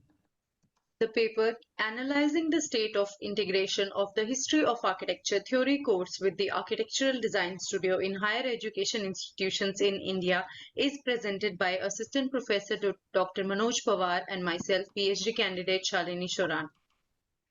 The presentation will flow through the contents, aim of the study, introduction, material and methods, results and discussion and conclusions.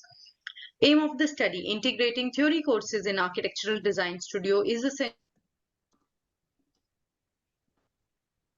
and theoretical aspects influencing architectural practice.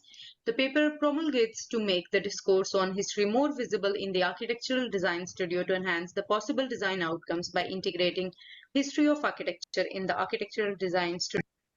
Introduction. In the Indian context, students undergo a rigorous training undertaking various subjects for 5 years in order to receive the B.Arch degree. A mix of theory and practical subjects form a part of the curriculum each semester. All the subjects that are studied revolve around the core, which is architectural design, to support and inform the studio. How we teach and learn architecture in our undergraduate courses is more or less similar pan-India as guided by the Council of Architecture.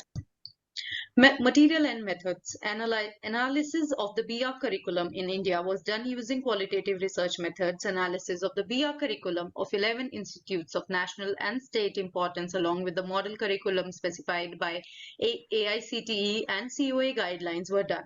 Curriculum was analyzed along with studying the suggested books list for both the courses. The following steps help towards understanding the problem in a better and holistic way. Review of architectural design curriculum of B.Arch course in India, and review of curriculum of history of architecture theory course in the B.Arch course in India.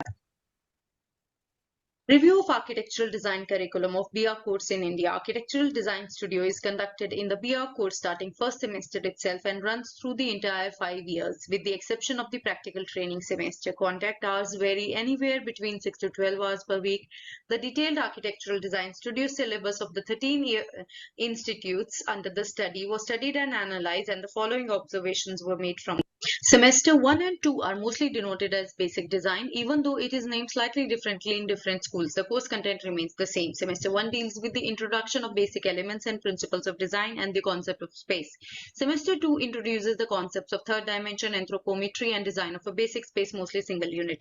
Semester 3 deals with the design of a small residence or other such smaller projects in scale, requiring design at ground level only. Also, measure drawing is introduced at this level. Semester 4 mostly involves the study of local cultural milieu, different built form characters, building materials, technology, and relationship between built form and open spaces through the study of rural or vernacular settlement. Semester 5 involves the study and understanding of special characteristics of the built environment in an urban context and projects of scale of multifunctional public buildings. Semester 6 incorporates more advanced projects which require deeper understanding of structure and services and technical complexity. Sustainability is also introduced at this level. Semester 7 involves the design of a building involving high level of services and vast structural systems like hotel, hospitals, etc. Semester 8 is practical training at most of the institutes except NITs. Semester 9 is the Urban Design Studio, and at NITs it is the thesis semester. AICTE model curriculum has this one semester as practical training. Semester 10 is the thesis at most of the institutes, which involves combining all the learnings of the BR course into a detailed architectural design project. NITs have it as the practical training semester.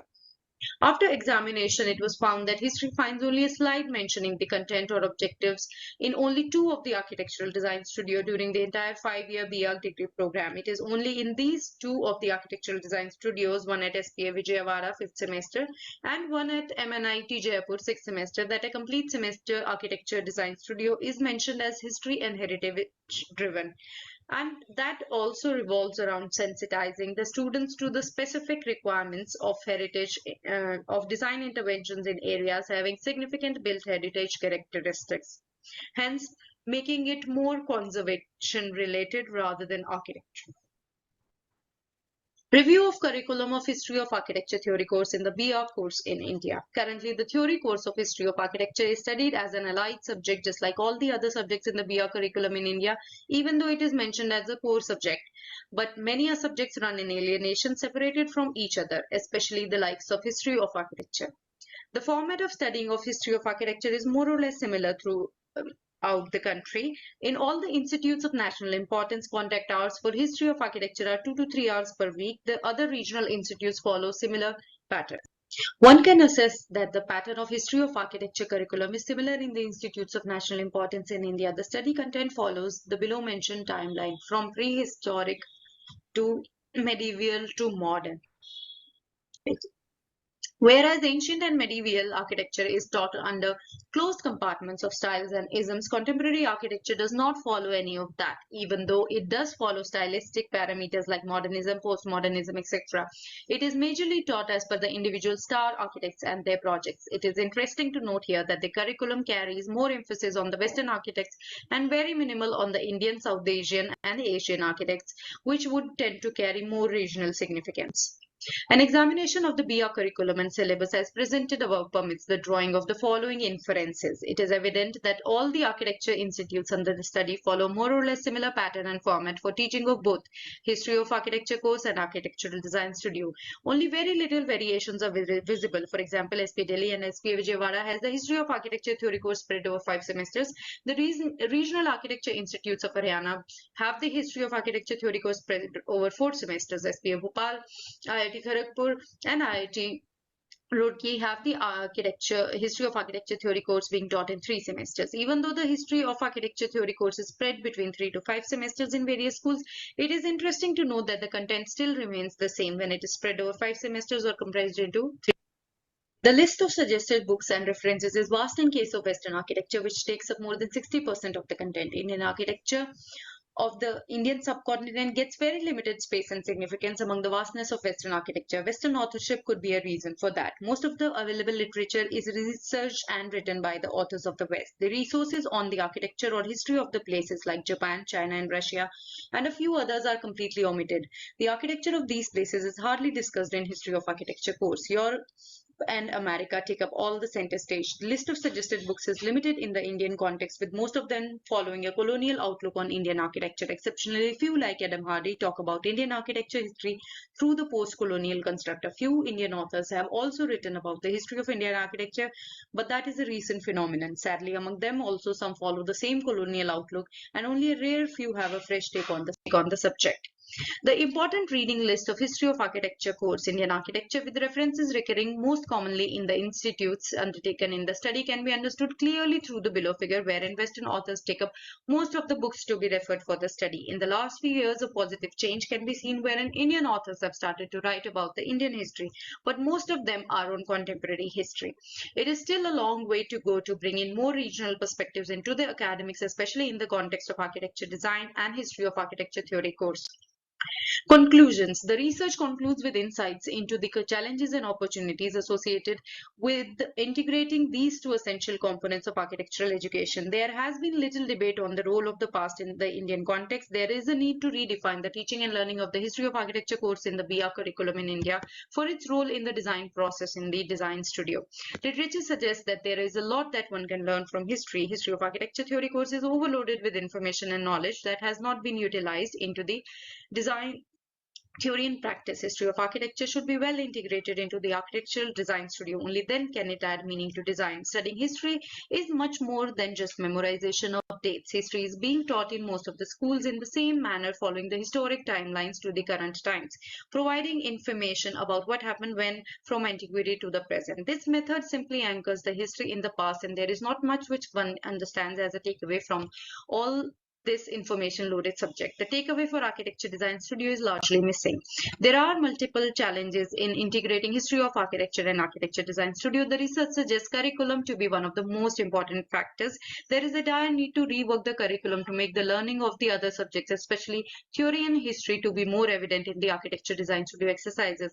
The other significant challenge is the decolonizing of the syllabus, especially history and theory, to include more relevant and appropriate information on Indian as well as South Asian histories, rather than just looking at the West for examples and inspiration. Another significant observation is to try and bridge the split between the theory courses and the design studio. Perhaps it is about time to bring in critical thinking into the theory courses and research into the studios. The sense of history is very significant. History should not be compartmentalized stylistically in order to bring to the forefront various aspects of the architecture of the past so that they can be meaningfully incorporated in the present via the architectural design studio. Thank you.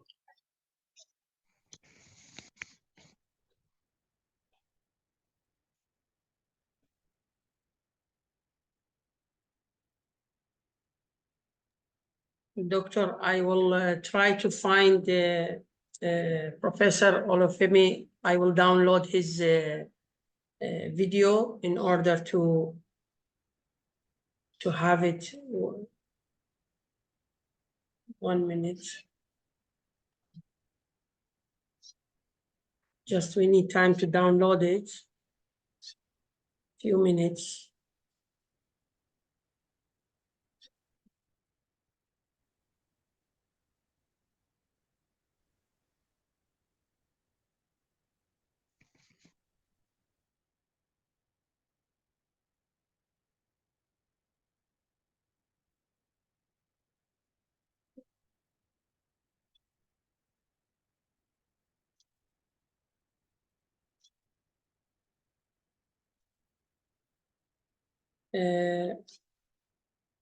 Dr. Femi, which one is the one that we have to download? The first, yeah, is the first one. What The is- first one? Obsolescence of academic library is the first one. That's the one we are using right now. It is The obsolescence of academic Okay, library is the first one. Yes. let me download it.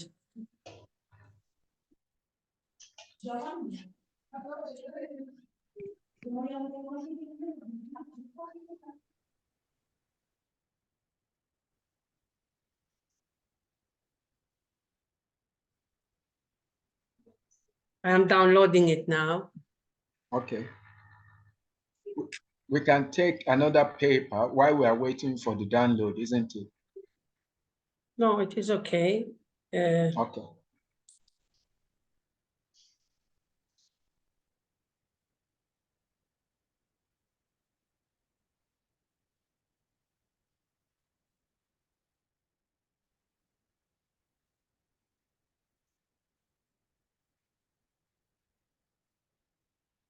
Dear Dr. Salar, it would be perfect to start another presentation while you are Because downloading if I don't download it, I cannot do that. Give me 1 minute. I downloaded already.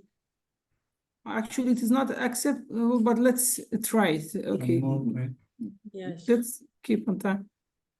Yes, we will manage. Just give me.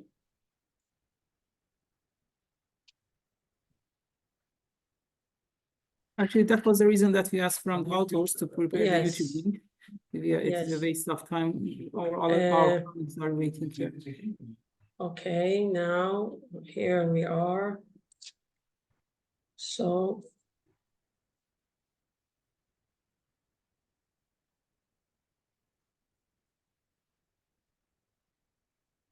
okay.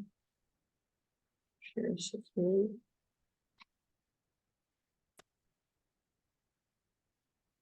Is it okay? Yes, it's fine. So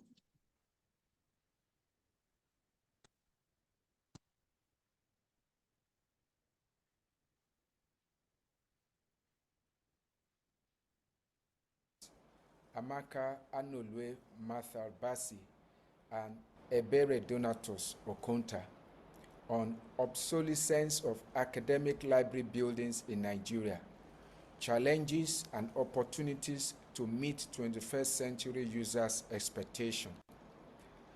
Globally, social and educational changes are transforming libraries into service-rich environments. These transformations are associated with flexible floor plans, diverse resource collections, circulation spaces, shelving configurations, and natural lighting as posited by Ateka 2023. Understanding users' need is crucial for 21st century library adaptation with developed nations offering diverse multimedia services. Nigerian university libraries must integrate digital services such as ICTs and space planning to meet the 21st century needs in order to foster lifelong learning and cultural advancement, as posited by Atonda 2021. The problem we try to address in this research seems to be global. However, the library buildings that are designs are changing to accommodate the learning needs and demands of 21st century users in the global community. Meanwhile, in Nigeria, most university libraries lack the basic facility to meet the 21st century learning demands. There is also an inadequate user satisfaction with the use of the library, which is characterized by less patronage in the use of these buildings, as this has reflected in the use of library buildings. Current library buildings are unable to provide a variety of learning and well-being support for students currently in Nigeria. The aim of our study is to analyze the demands of users for educational resources and library buildings that cater for their 21st century learning needs.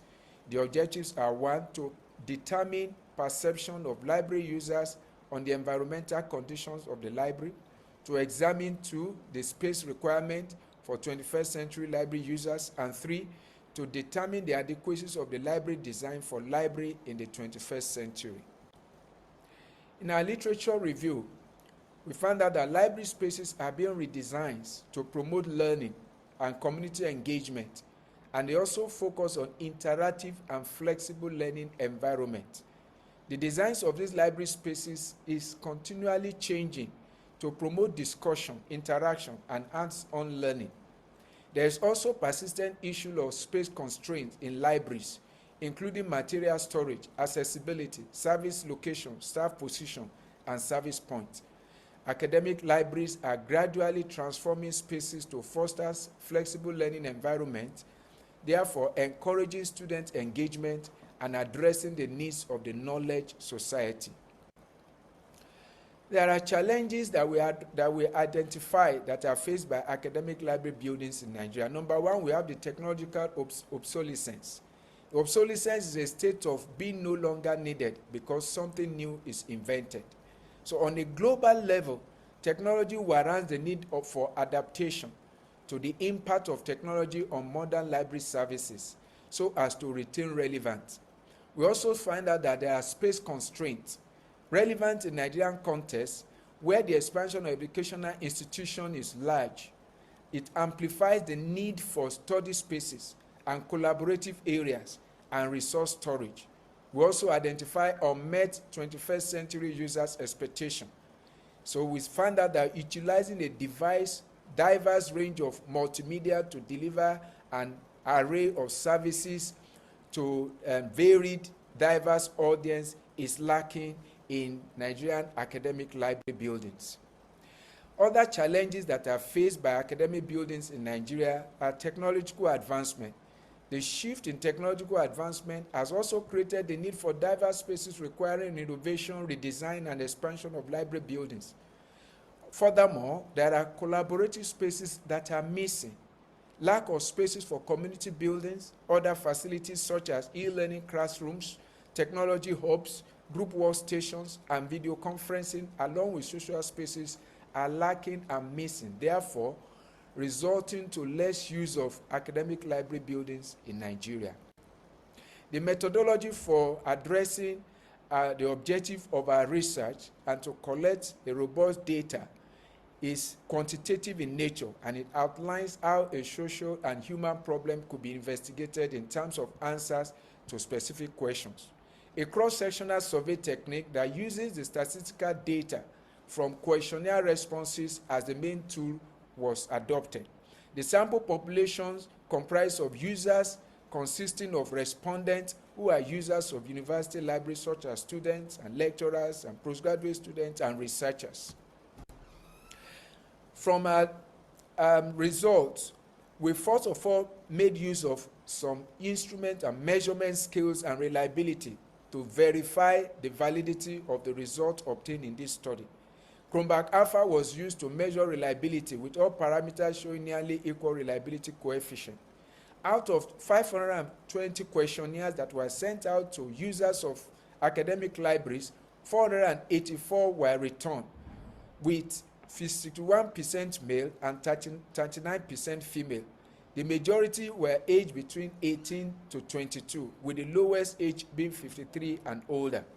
Table 1 shows the reliability test from Section 2, Section 3, and Section 4, and the cases that were investigated. Their reliability shows that our results it has potential for high reliability, as the reliability results are more than 0.75 in all the cases that were tested. This table 3 shows respondent survey on library environmental conditions, with 50% of them agree that they are adequate and comfortable with the environmental conditions in the library, which is not a problem to the users, to the library users. Figure 1 and Figure 2 shows the survey of space requirement needed for 21st century library users in Nigeria. Survey revealed that 75% of the respondents agree on the necessary spaces that are needed in order to encourage learning and boost the learning of 21st century library users, while 5.5% disagree. In Table 4 displayed on the screen, the study indicates that over 60% of the respondents believe that library design could be suitable for 21st century users and should emphasize the significance of welcoming and inclusive spaces in order to attract the users to the use of the library. Our results in the Table 5 indicates that 13.8% of library users never use the library, while 29.7% rarely use it. This study contradicts Hussein and Abakal's 2013 study, which reported an average usage of 51.67% daily, 22.85% weekly, and 14.8% fortnightly, and 7.22% monthly and occasionally. Table 6 on this screen reveals a significant relationship between economics and the library use, and we got a coefficient of 0.111 and a p-value of 0.001, while daylight and acoustics do not affect library use in this result. In Table 7, library facilities and spaces does not influence the use of library, with a p-value of 0.631, which is greater than 0. And in Table 8, this revealed a significant impact of library design on facility use, with a coefficient of 0.071 and p-value of 0.041. This suggests that improved design will encourage more library visits. Our study concludes conclusion shows that libraries in the 21st century will need a significant transformation due to the digital revolution.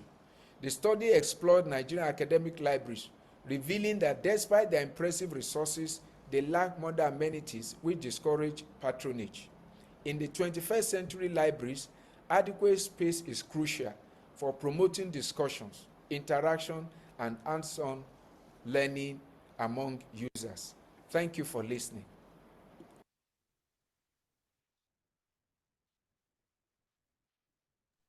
Thank you very much for your presentation, Professor. I think we can share the last video. Yes. Of Professor Gregor and Professor Lorraine.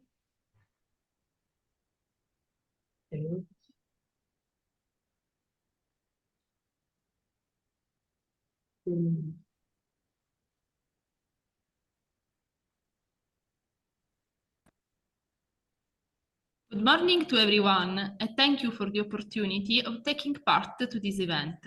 I am Gisella Calcagno from the Department of Architecture of University of Florence, where I am a research fellow at the BX Lab, together with my colleague, architect Matteo Bertelli, who is a PhD student. Co-author of this contribution is Professor Gregor Grunwald from the Jade University in Oldenburg, Germany, leader of the project we are going to present in this journey in building information modeling education. Digital Decathlon is a 3-year Erasmus Plus project co-founded by the European Union in the Action Cooperation Partnership to improve the quality of higher education, coming with the slogan, Build Digital, Build Better. The core concept of the project is to address the need of new buildings coming from the imperative of energy and resource efficiency, climate neutrality, quality assurance, and positive life cycles by untapping the potential of digital technologies, representing a game changer for the entire construction industry. We are in an era of digital transition, requiring new skills, new training offers, starting from students. Only in this way we think that we can build better. The project comes with very ambitious objectives regarding the need of digital transition in the construction sector, and the idea of leaving no one behind, starting from targeting students with the aim to inspire collaboration in interdisciplinary and intercultural working teams. As the title and in the ancient Greek game format, the Digital Decathlon is a proper competition for university students in the interdisciplinary field of construction, from architects to engineers, requiring to deal with 10 disciplines to win. Assuming the BIM methodology and technology as the best path to cope with the digital, collaborative, and integrated design process, a design task related to the renovation of an existing building in Germany has been delivered to participants, together with 10 disciplines, from architecture to construction to MEP, checking, coordination and communication, scheduling, life cycle assessment, product traceability, and reporting. All the discipline has been explained to students as BIM use cases throughout a dedicated learning material prepared by Digital Decathlon trainers. Trainers are a bulk of 15 professors and researchers joined by the project and coming from 4 countries: Germany, from Jade University and Berkshire University of Wuppertal, from Poland, from the Warsaw Polytechnic, Finland, from Karelia University, and Italy with the University of Florence.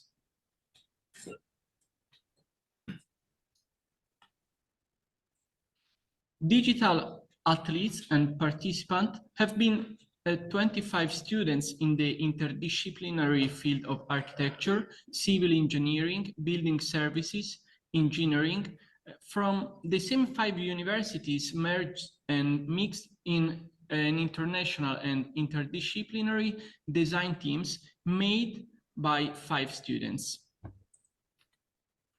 The project foreseen 2 competitions and so 2 digital learning cycles. The first competition just concluded with the first group of students, and the second to prepare for this winter with a higher number of students.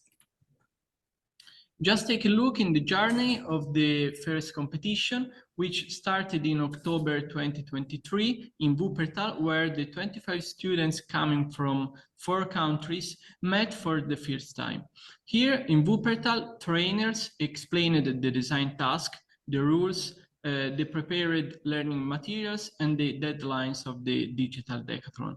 With the teams composed, team building and design session just started around the provided BIM digital model of the building to renovate. In fact, for the rest of the month, from October to February, design teams met online to develop their project across the 10 disciplines, also supported by trainers and through common data environment, both for the project data management and for the digital learning environment.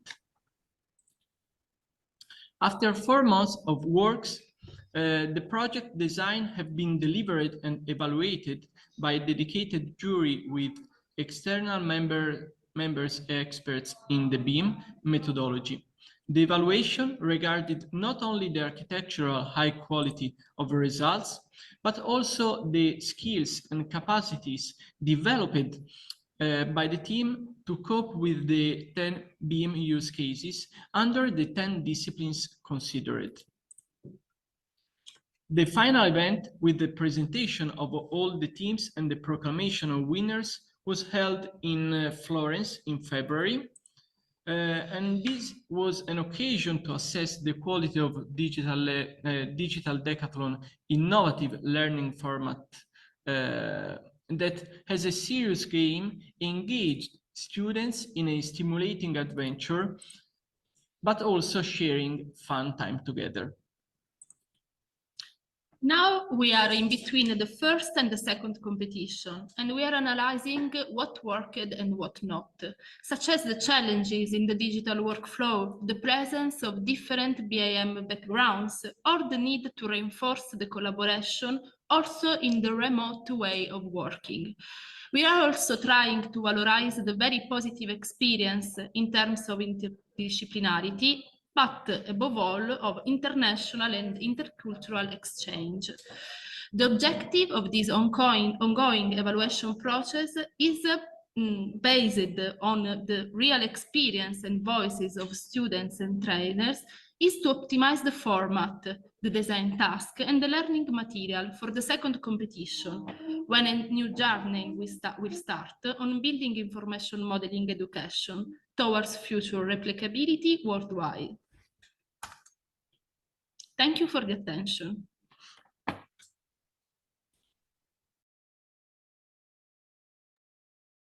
Thank you very much for all presentations, Professor.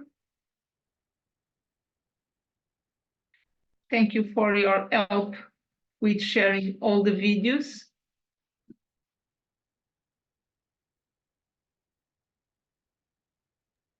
Thank you very much. I think we are now in the time of discussion. If you invite the participants, that's fine.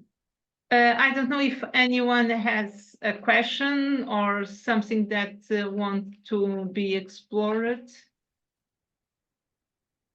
Because we had 5 presentations from college to BIM, so I think yes, it was very interesting, and my presentation was exactly for that, the manual skills until the all this technology used in architecture and in the teaching of architecture. So I think maybe if anyone has a question for the authors. Actually, Professor if you give me space, I will just comment really in the presentations that which is directly related to the design enriched my mind actually, especially your presentation and also the collage way to create critical thinking. Really, it is new for me. I am interested to try it maybe with the students. Yes. Yes, it's very important. The way because it can teach students to think, and that is very, very important, you know. Because normally nowadays they are used to all these computers and phones and everything. So it's very important to give them the manual skills and try to tell them how to collage, how to do models with hands and everything. Professor, it is supporting your presentation actually. Yes, of course. Because with touching, you are developing the concept to be in touch, because the collage need people to touch the things. Yes. Touch and feel, because it's very important that kind of learning. Indeed. Yeah.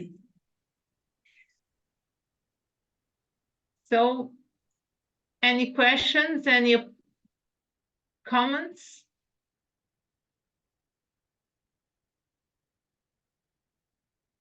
No.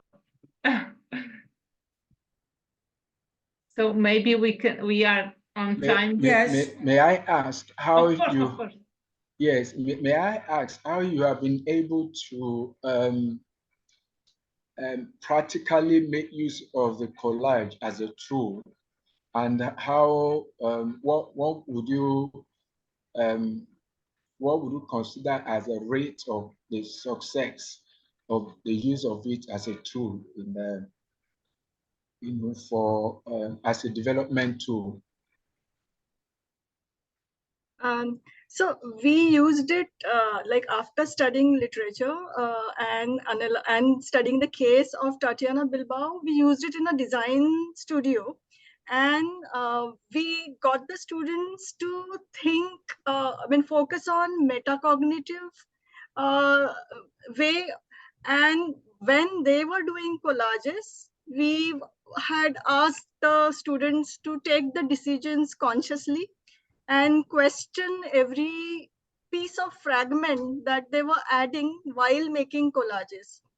So that's the iterations of those, that after having done one iteration, the further one was further refined and so on. And that led to better creative outcomes in our design studio of interior space design. Okay. Yeah. Okay. Thank you. Thank you for asking. Yeah.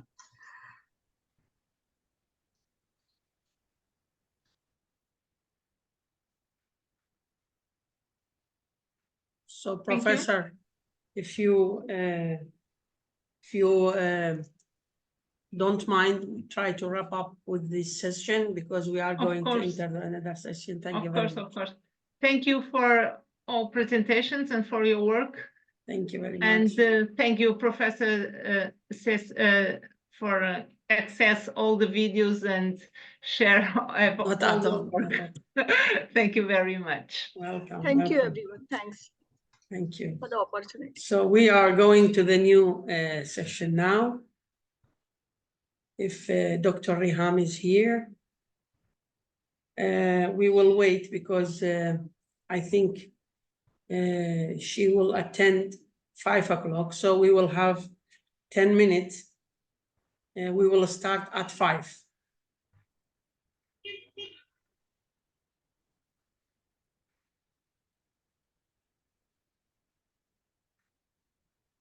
So are we on 10 minutes break?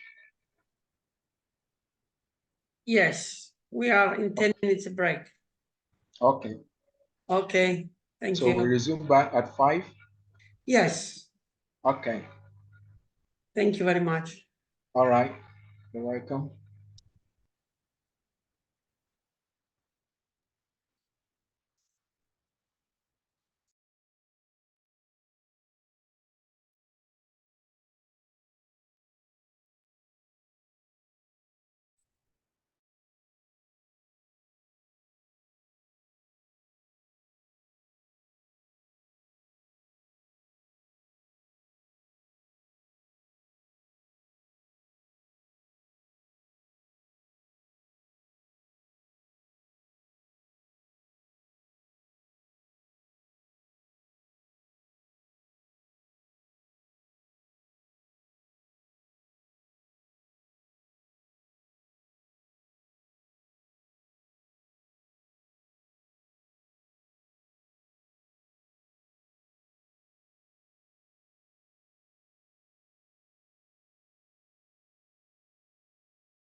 Hi, everyone. I hope you are doing well.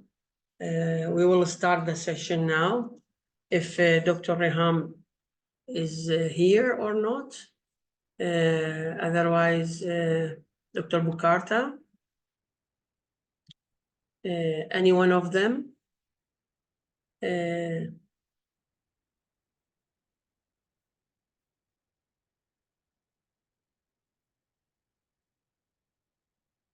We can start with the first presentation. Parameters of high-performance facades in the design of sustainable high-rise buildings in the Arab region. It is Dr. Reham. If Dr. Reham is available. Yes, in perfect time. Back in. Yes. Okay, Dr. Reham, I will leave the floor for you, and I will make you host, and then when I come back, I will take the host from you. Then you can run your session easily. Oh, thank you, Professor. Thank you in advance and good luck. Just let me make you allow. Okay, I'm trying to find. Are you entering, Dr.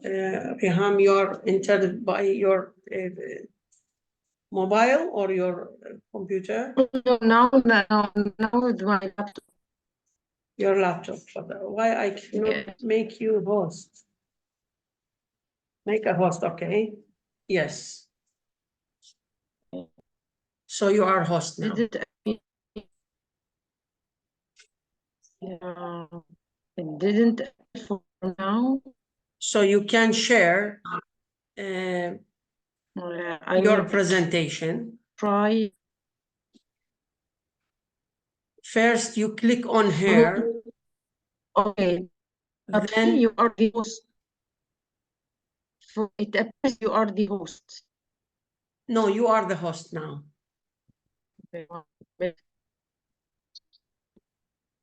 I made you host, and it is clear here with me. You are the host. So click on here, then I'm clicking. Then share them. Let us see if it is okay with you. Then I will leave you.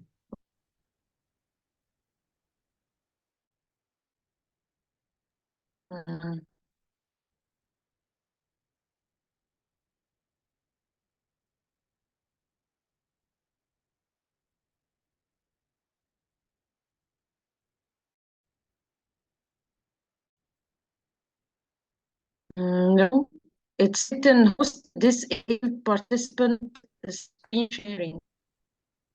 Sorry? The Zoom, when I click on Zoom, it's written host disabled participant screen sharing. Now, I cannot hear your voice well, Doctor. You can write it for me if you have any problem.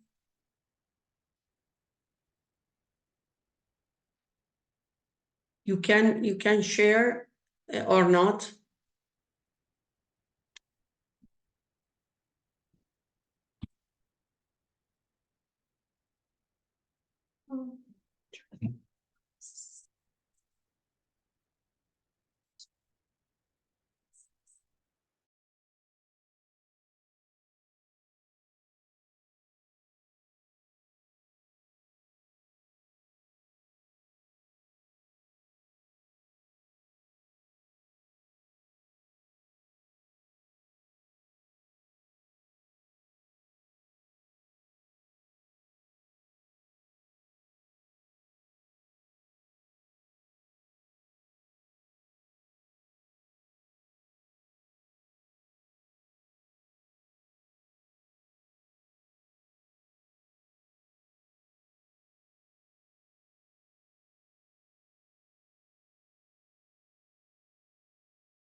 Doctor, do you hear me?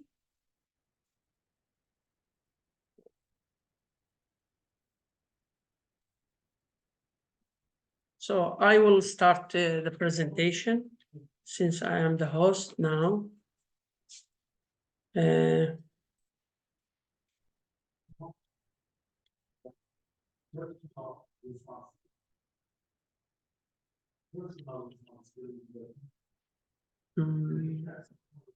Share.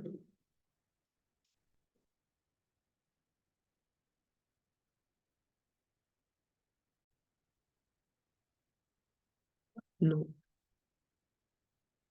No.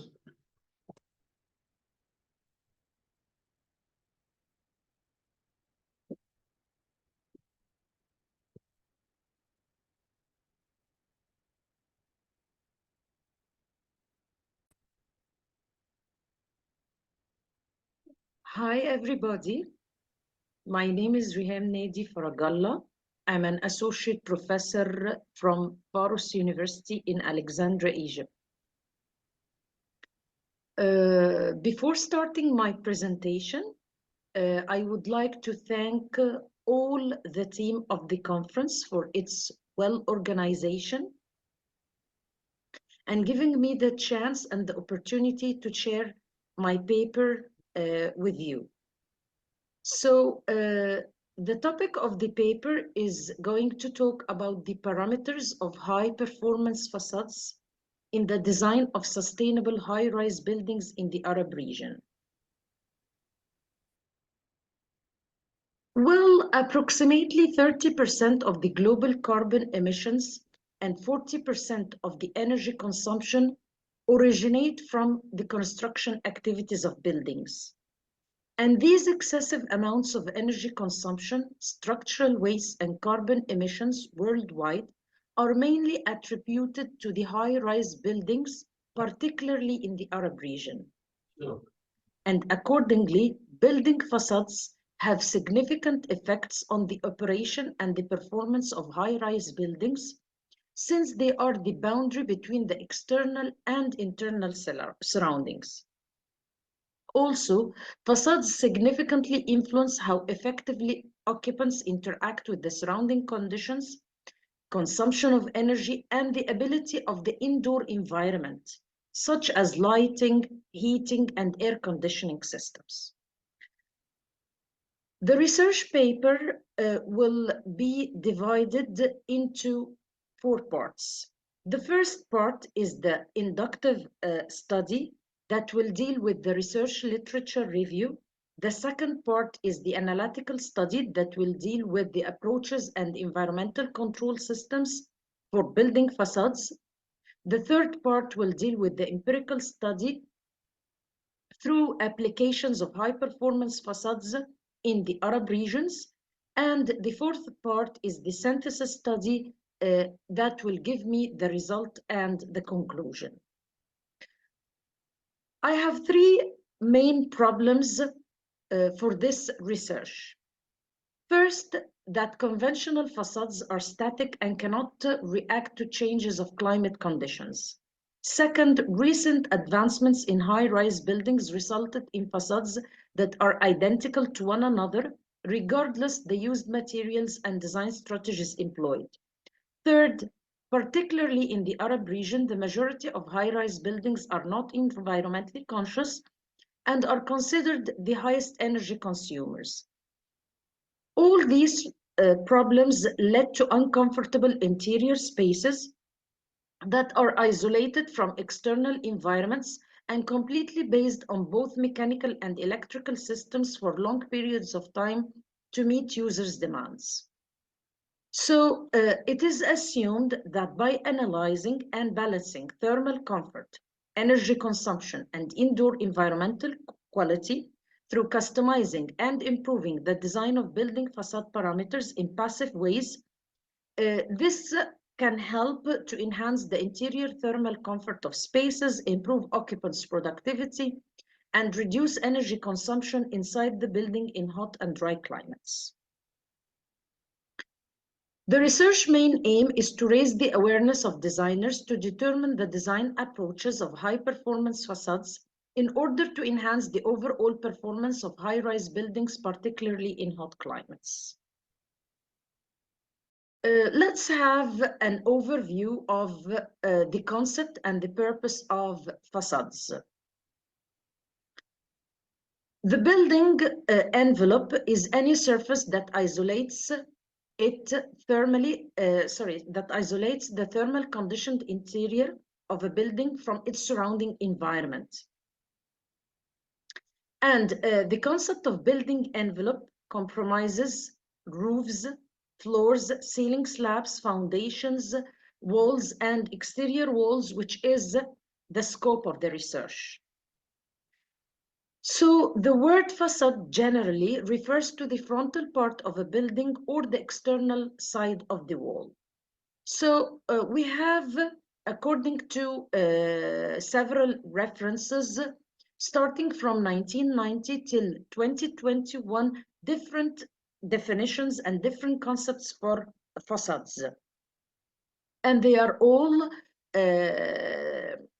moving around that the facade is the separation between the cladding and the structural part, and it is the vertical plan of the building.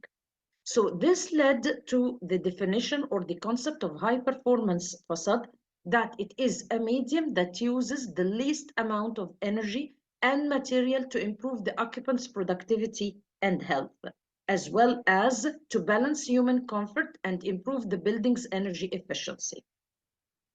There are some environmental control systems for high performance facades. And these control systems are through solar control, and this is achieved by facade location and orientation and shading devices, through wind and flow and airflow control, and this is achieved by natural ventilation and window to wall ratio, thermal control, and this is achieved by properties of materials, color of envelope, and double skin facades or double skin systems. Light control, and this is achieved through natural lighting and glazing and smart windows. Renewable energy control, and this is achieved through photovoltaics and wind turbines. Then the analysis of some high performance facades in high-rise buildings in the Arab region. Number one, Al Bahr Tower in Abu Dhabi in the United Arab Emirates, and it is situated on the north shore of Abu Dhabi, where it experiences hot climate and extremely sunny days with temperature reaching 49 degrees Celsius. And it has three approaches of high performance facades: through solar control, by a dynamic screen computerized of triangulate units, which reduce solar gain by more than 50%. Thermal control, that the tower consists of dynamic mashrabiyya shading system on the external skin and curtain wall on the internal glazing skin. And light control, that this mashrabiyya has a major impact on the amount of natural light entering the building and reduces the cooling loads required for air conditioning. Number two, Al Hamra Firdaus Tower, Kuwait. And the geometry of the tower is based on a set of parameters that took into account the environmental and climatic conditions of Kuwait. The approaches for high-performance facades were through solar control by self-shading, where the tower has two fins to protect the facades from solar exposure and desert sun. Wind and air control, that the southern facade has minimal window-to-wall ratio openings to control heat gain and allow natural light. Thermal control, that the limestone cladding on the south facade shield the tower from intense solar exposure, as well as light control. Also, the southern facade has multiple deep openings set in angles precisely to reduce solar heat gain and allow natural light into the inner spaces. Number three, Al Bahrain World Trade Center, Manama, Bahrain.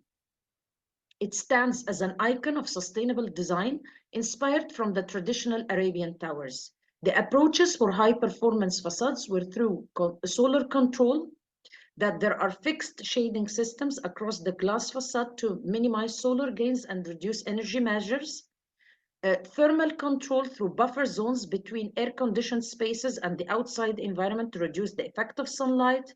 Light control, that the facades are designed with double pane windows to reduce solar gains. Also, there is energy control, where the building incorporates renewable energy solutions through horizontal wind turbines.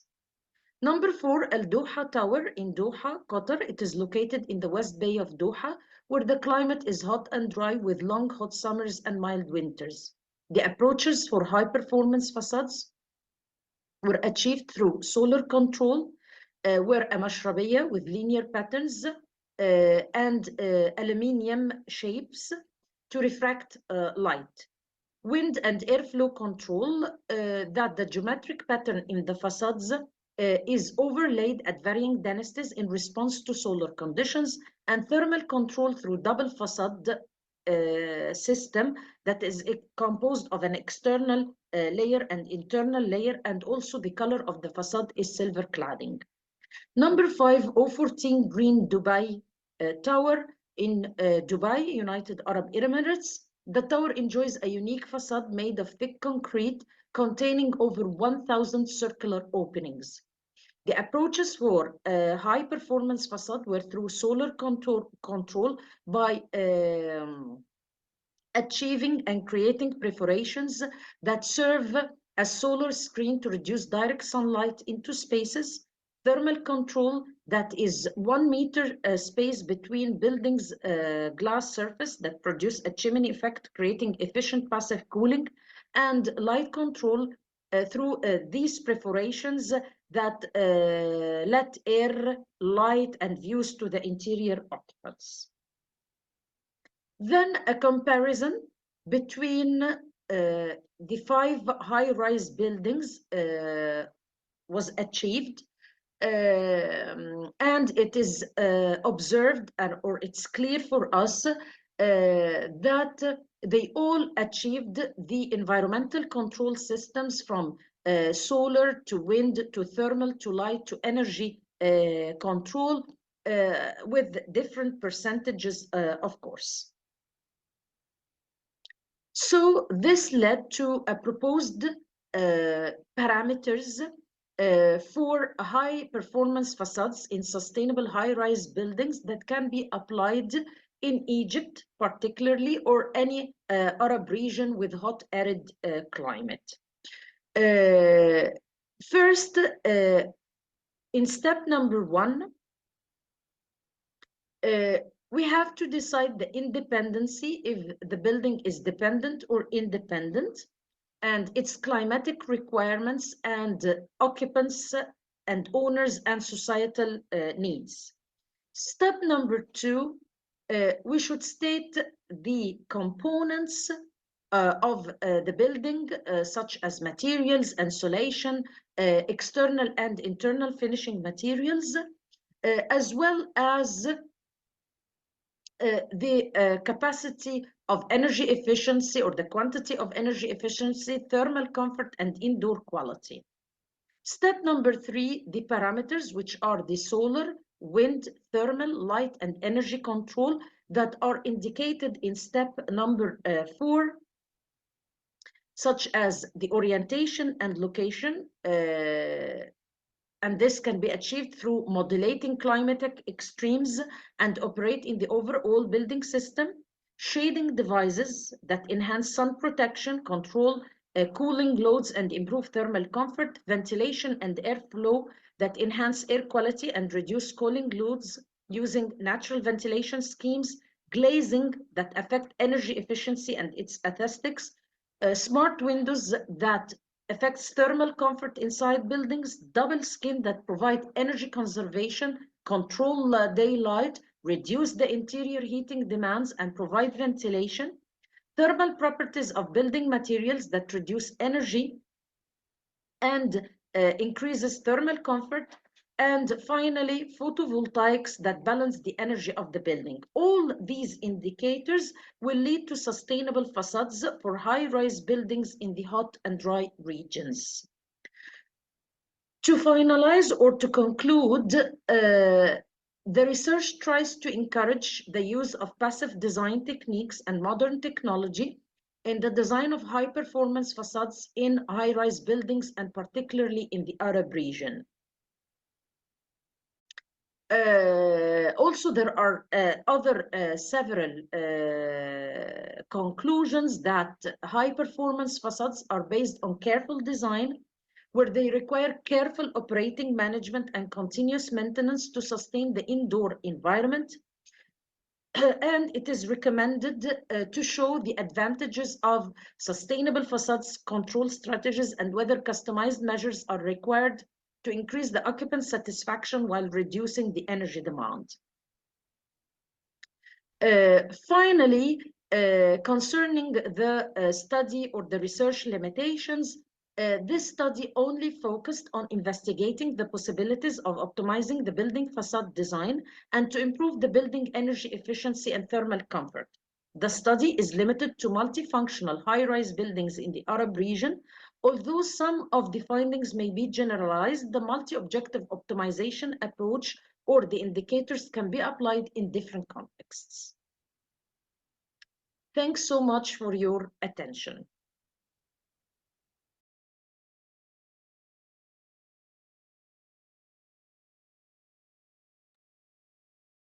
So, Dr. Salar. Thank you very much, Dr.